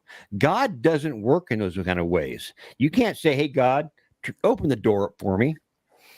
He doesn't do that. He doesn't work like that. He never has. He only did it once. And that was back when Jesus was walking the earth with all those little miracles. Yep. It's called faith. But these things, whatever they are, will do that. And all of a sudden, that makes it more powerful than God. And that starts turning you away from what I believe is the light. Again, I'm kind of going off on one of my little tangents. I don't That's mean all to. right. And the show is about But- you. You Yeah. know, if we wanted it to be about us, we wouldn't have had you on and we'd just sat here and talked. But Right. And that's just where my different ideas run. And it doesn't necessarily mean it's right. And I want to emphasize that. Just because I say something doesn't make it right. Because as you said earlier, we won't know any of this until after we're dead. right. But the thing You know, is but you it is a theory. you are entitled to your opinion Yeah. on everything, whatever it is. And- you're entitled and to we tell me the should- sky is green. I don't Well, know. I mean, I'm not in there. It could be your opinion. Yeah. Everybody So- has an opinion. Everybody has a right to their opinion, and they shouldn't be chastised for it. Right. And that's where I think the separation is. The paranormal is a dog eat dog world, and it is indeed, and I put this in the book, it is a cesspool of self-indulgence. And people need to stop for a second and look at the mirror and look at their own reflection and say, am I like them? Who am I? You know, you've really, when you start judging other people about how they do things, you really got to stop and look at yourself. And that's hard for some people to do. Some people are just natural narcissists. I mean, that's just the way they are. But I think in this world, it's a learned process, because once you start making it on Facebook, for instance, you're getting views and you're really trying hard to get your brand going. And then all of a sudden there's somebody new out there and that spotlight's on them. That's where the trouble starts, because now the spotlight's no longer on you. So you start talking smack about them, and this person starts smack about you, and then on and on and on, yada, Yeah, yada, we yada. don't Yep. do that. And then you know We've how seen that a lot of story that. ends. Yeah. Yes. We've seen a lot, but we don't. So we don't do in that case, what we do is we point and laugh We're not. and just shake our don't- heads a I lot. don't even point and laugh anymore. I don't. I just scroll on by. I don't even Yeah, I don't even I don't say see it. anything. I mean, honestly, I just don't see it anymore. I don't care. We just do our own thing. We do, and you know, and it in a sense, in some respects, that's bad that we all just do our own thing. If we could do it collectively, if we could, say, for instance, I'm going to be going down to Tennessee here at the end of No, I mean, we do our March. own thing. We don't get involved in trying to outdo everybody Oh else. no, you don't want to get Yeah, involved with, but at the same time, we need to collectively come together and Oh, right. share ideas and Right, share, we do. and I think that's healthy, but it's also healthy to have disagreements. Oh, it is. Yeah, Yeah. we do. And You're going to Tennessee. Are you going to the event in Gatlinburg? yes, I'm going to the event in where was it called? Pigeon Oh, Forge. where was it at? I got it wrote down. It's I know that there's one in Pigeon Forge. Morristown, Oh, okay. Morristown, Tennessee, and that's bizarre in itself. I don't. I don't know. I had a gentleman call me. And he says, Alan, he says, I'm going to tell you about this haunted location. I said, okay. He says, there's just people and they like to flip houses. They've flipped them now for many years. They have the same construction crew work on these houses constantly. They fix them up for them, and then they move on to the next one. They're in this house there in Tennessee in this little town called Morristown. And now the workers refuse to work in there. Yeah. Do you know any paranormal investigators that would be happy to investigate? And I said, yeah, me. And they're finding clothes in the walls. They're finding all kinds of weird things. Your voices and footsteps. All the typical stuff. Well, then I come to find out there's a Paracon going down there, all at the same time. Right. And so I'm going to go down there. I'll be down there for 7 days. I'm going to investigate this place with a gentleman from. Maybe you've heard of Ghost Gear.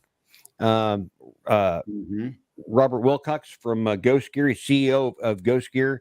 He designs all these really cool and best designs, like the ultrasonic motion sensor and the tower. That's Anyway, we're both going down there. He was going to test out some equipment. We're going to be locked in this place for 7 days. Why 7 with me is beyond me. I don't know where that comes from. Well, But to we're going to Vegas. be in there for 7 days, 163 hours, and then I'm going to do this investigation.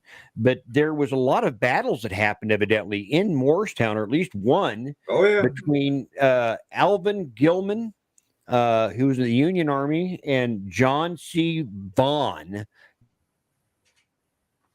the Confederate Army.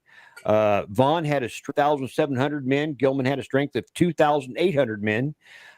Gilman lost, with the Union Army, killed 8 people. 26 total were either wounded or killed.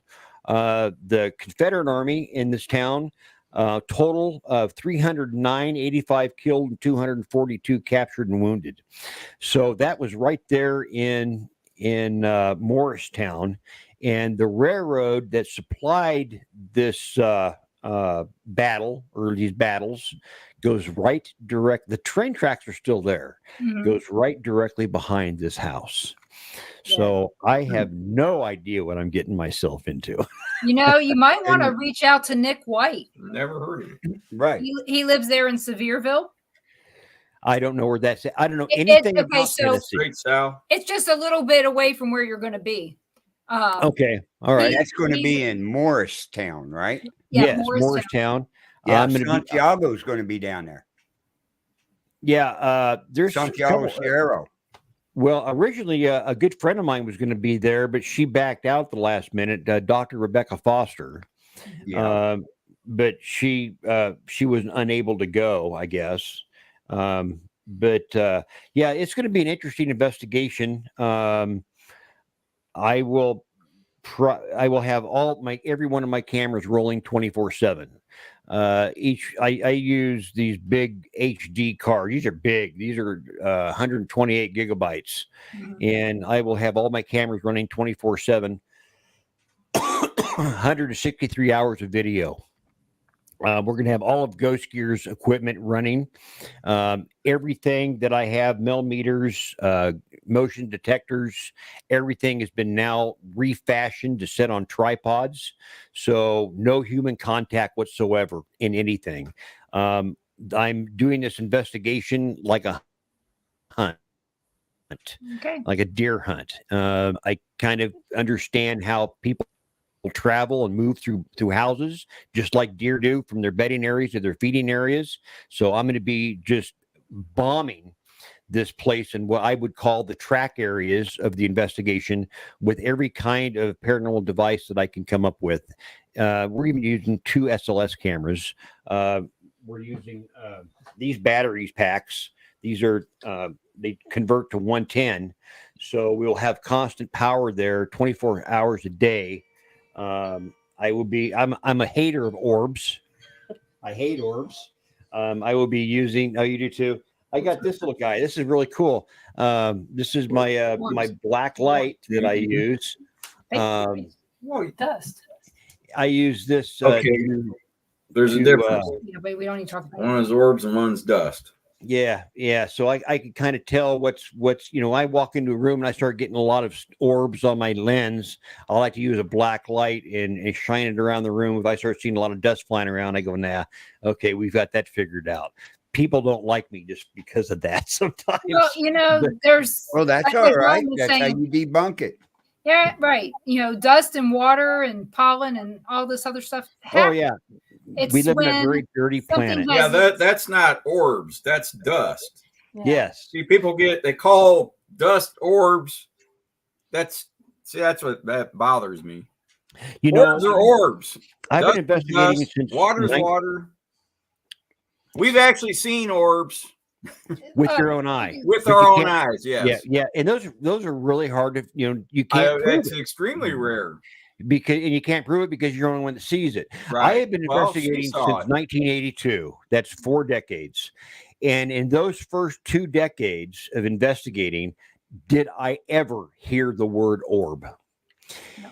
It wasn't until probably when these first ghost shows started coming on TV and people were getting, popularizing these ghost hunting shows, Yep. did the word orb start to come out into view, Right. because it grew an audience. So there now you know who I am. You know, Denise actually, I just, I've seen some, with my own eyes. I'm going to before. say It's not very many, but Denise actually saw one following me and another guy, Joe. This is in a restaurant, Peppermill in Atchison, and it was about the size of a beach ball. Actually, followed us down the hallway. wow. The only one I've known like that, it was at the Stagecoach Inn. You were talking about these elementals earlier. Yeah. I had a group that came in, and there was 4 people in the group who seen it. They said that there was this sphere that came down out of the sky. They said it was about the size of a muskmelon, I guess, grapefruit, and it came down behind the burial tree, and they said it was bright, it was light. They all seen it. They repositioned themselves to see, get a better look at it, and it was gone. Yep. And that was the only time I didn't see it myself. But these were 4 individuals that they all seen the same thing at the same time, and I interviewed them separately from each other, and they all told me the exact same story. So, how do you argue with that? Right. Yeah. You So can't. I'm going to say, 95 to 97% of most orbs are dust, bugs, Right. moisture, Yep. whatever. But there's 3%, that, what is it? When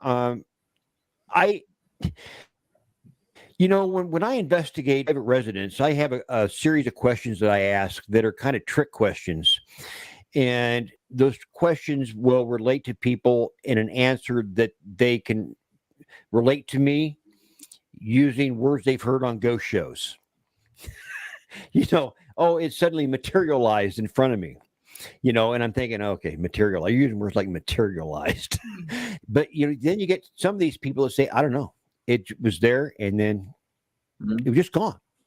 I don't know, or I seen this thing, and it was just like, it was a light, and it was like floating there, and I don't know what it was. And they never refer to it as an orb.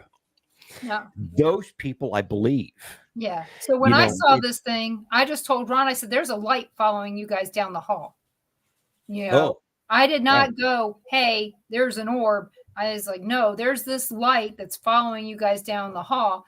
And he had gotten a new phone, and I was just using. I've heard the word orb way back when, way before the ghost hunting shows. So it's not a word that bothers me.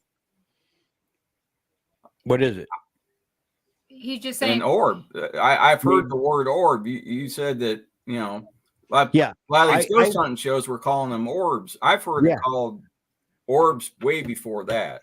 Yeah, and I'd never, in me, where, in my location, of course, you understand when I was first getting into the paranormal, again, in 1982, it was, you didn't talk about hunting ghosts. Right. Man. You didn't do it. Oh. You went to some library and you hoped, and at least I did. We didn't have the internet, didn't have none of that stuff. You go to a library and you'd hope you could find a book on ghosts. Find something. Find a newspaper article. I finally found a newspaper article on these crazy people called the Warrens. and they interest me, and of course it was Ed and Lorraine. And there was an article, about it. And that's when I started learning about EVPs and all this crazy stuff. And I started investigating places, and I worked construction. I worked a lot of construction, and I understood how houses and buildings work. For instance, you were talking about, some of my old investigations from years ago. I debunked this stuff. Or I tried to. This family gets a hold of me and they say, "Hey, we understand you like looking for ghosts." And I go, "Yeah, I do. I kind of keep it on the down low, but yeah, I do." "Well, can you come to our house? We're hearing voices in the basement." And I said, "Oh, okay, yeah, sure, I'll come over." And it was a new house. They didn't understand. It was a brand new house to them, an older house. And we're sitting there, and it was like watching paint dry. And they said, "You hear that?" I go, "No, I didn't." I didn't hear anything. I go, wait a minute. And then I heard it. And it sounded like a voice. And it was coming from the basement. And so right away, I took my daughter's Fisher Price tape recorder and I went down to the basement. I was going to do some EVPs. So how serious do these people take you at this point? I didn't know. And so I know you're a professional, right? I'm down there and I don't hear anything. Yeah, that's all I had. Yeah. I didn't have anything fancy. So I didn't hear anything.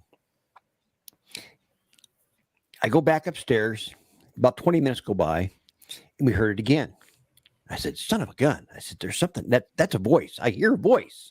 So I go down there in the basement. I turn my little Fisher Price tape recorder on, and I'm standing there saying, if there's a ghost here, talk to me, do something.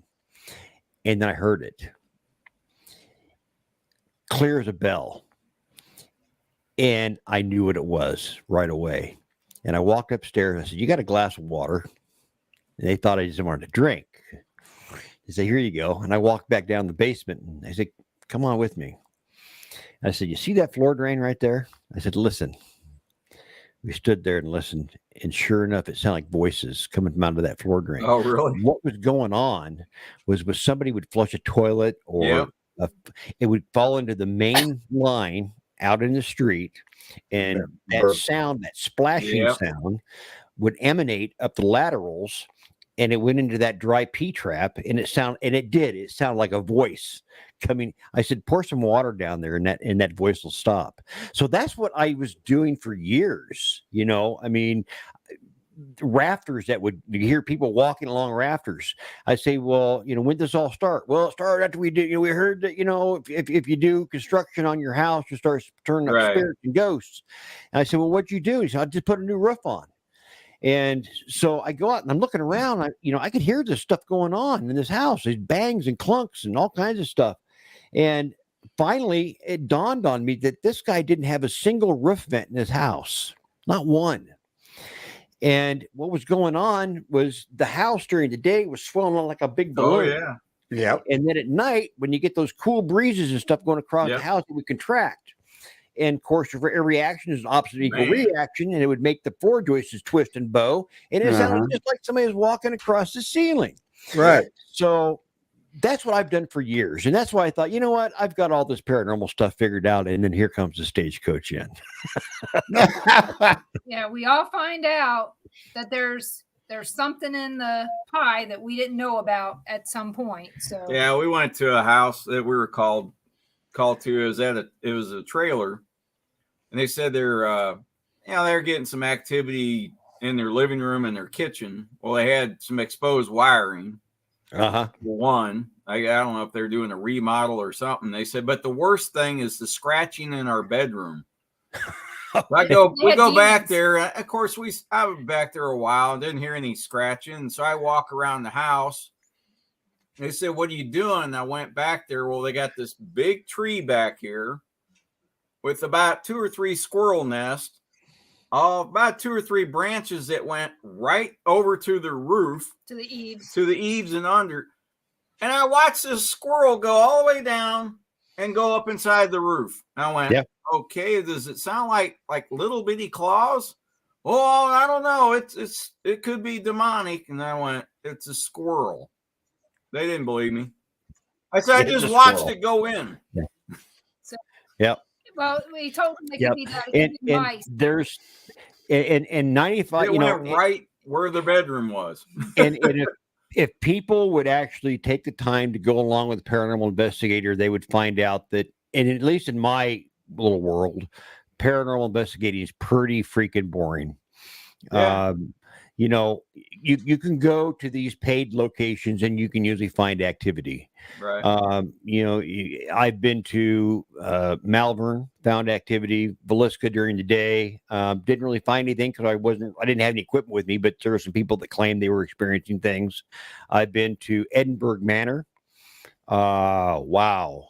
You ever been there, Edinburgh? No, we want to go. A lot of stuff moves around in that place. A lot of stuff moves around. I have never figured it out. I've been there 3 times. and you hear things moving. You hear what sounds like chairs sliding across the floor, like somebody grabbed like a metal chair and drag it across the concrete floor. Yeah, it's those kind of sounds you hear. I've heard what sounds like balls bouncing in there. Very active place. So there's places that you can pay to go to, but a majority of what I do as a paranormal investigator, which is mostly I try to help people. That's what I lost focus of when I got into this the Stagecoach Inn. I lost track of what I was actually supposed to do and help people. Yeah, you're wrapped up in it. 90, I did, and I lost track of who I was. And 85% of what I do turns out to have an explanation to it. It truly does. I can find some, and that, believe it or not, I'm a weird duck. I don't want to find a ghost. I really don't want to find a ghost in somebody's house, simply because I know how difficult it is to get rid of them. Yeah. I would much rather find an explanation to what's going on. I don't wear a black t-shirt. I don't do all that stuff. I believe that they believe there's something going on. My job is to figure out what that something is. And that's what I really try to do. And normally I can, but there's times that I can't. Is it still paranormal? I don't really call it paranormal. I just say I just can't figure it out. I don't call it a ghost. I know here in the state of Iowa, you got to be real careful about calling someplace haunted, because you got to disclose that in your sale of your house. And that's kind of dangerous for a paranormal investigator in Iowa, because if somebody would say they're selling their house for, let's say, make it an easy number, $40,000, and they're selling it for $40,000 because they think there's a ghost there, because somebody in brand X said there's a ghost there. Yeah. So they got to sell it at $40,000 instead of at $60,000. So they finally sell their house at $40,000, and they get a phone call one afternoon, and they say, "Hey, you remember that sound you said you always heard? Well, it was a roof vent. It was doing this or that or the other thing." So now you got a pissed off person that calls up brand X and says, "You know what? You screwed me. You told me there was a ghost here, and this is what it was. And I'm going to sue your butt off." That's something that, if you only have one team come in and investigate, and this one team says it's haunted, that's not proof. Mm-hmm. Well, that's wishful thinking. In the state of Iowa, it is. Well, that's stupid. Yeah, it is. And you supposed to get snow tonight? Northern Iowa, they're saying above somewhere around Ames, maybe we could get some snow. We might get some freezing rain. Maybe. Where are you at? Iowa. No, where about? I'm in Ankeny, Iowa. Oh, okay. I'm about 30 minutes south of Ames. Yeah. Okay. Mm-hmm. See, Ron's family's from Red Oak. Oh, clear down in southwest Iowa. I know exactly where Red Oak's at. Yeah, Red Oak. Got some in Creston. I have family that Grand River, Iowa is where my family hails from.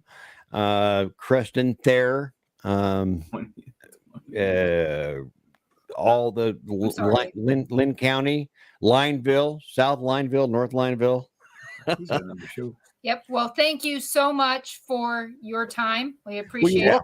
And Carl's got another show here in we don't have another show. Oh, you don't have one? So no, it was moved to Friday nights. Oh, Fridays. Okay. So I'd like to thank you so much for coming on. No one tells me anything, so not a problem.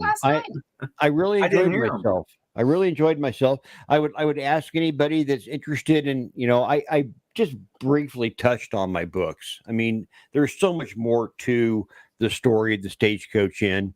You can read about it in my book, In Too Deep, which I was in way too deep. I was in way over my head. And it tells the whole story from beginning to almost the end.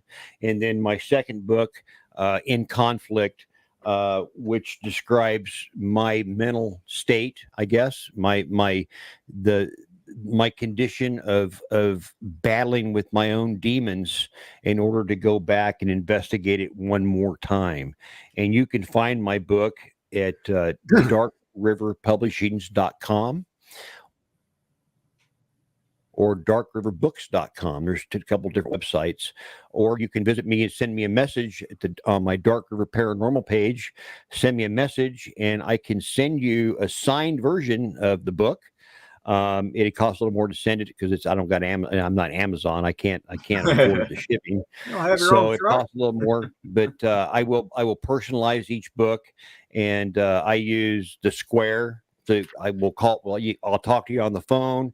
You can ask me questions about the end. We have nice little conversations. I've had several with quite a few people, and they like to talk. Talk to the author. It's kind of cool for them. And then I ask them, how do you want me to write in it, and they said just say something. So that's how that kind of write works. something. Yeah, I just kind of best wishes, stay spooky, something, or they might have something they really want me to say to them, and so I will. I'll write down whatever they want, and then I'll just give them a signature. I've also got those prints I showed you. These prints are available if you buy both books together. And the only way you can get in there, they're $25 a piece. They're $25 a piece. But the only way you can get a print is if you get both books together. If you've already got the Ghost Legend Stagecoach in, and then you buy In Conflict, you can still get the print. But either way, you've got to get both books. Well, where can everybody find? You just told everybody where you can find your books and where they can see it. You can find my book at darkriverpublications.com or on Amazon. Just type in Alan Cornelison, or you can type in Conflict or In Too Deep on Amazon, and it'll take you right directly to the directly to the page. Yeah, we shared some links during the show. The link for they Amazon should be able is to in the see comments. Yeah. And they can see you in Morristown, Tennessee. We're going to be there eventually in April. We're going to try to do a couple little live streams from there, probably with a phone. There's no internet there. I have really no way to do a nice, fancy broadcast.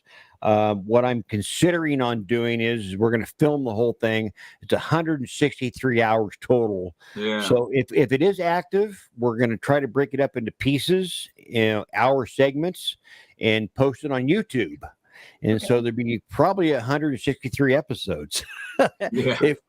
If we catch anything, we'll kind of leave it, at the end of each episode, kind of leave you hanging if we're actually catching some activity or not. It's going to be really cool the way we're going to set it up. So it'd be a lot of fun to watch.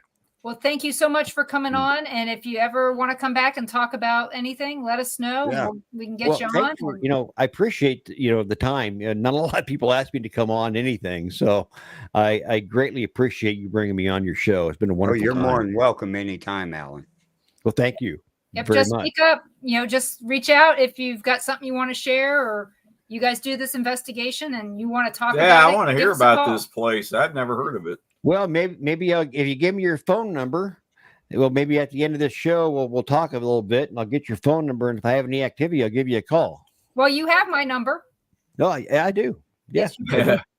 So we took care of that. So everyone, please join us here next Monday night when I have my guest, Lena Townsend, a local psychic medium here out of Kansas City, 7 p.m. Central on the Paranormal Pride.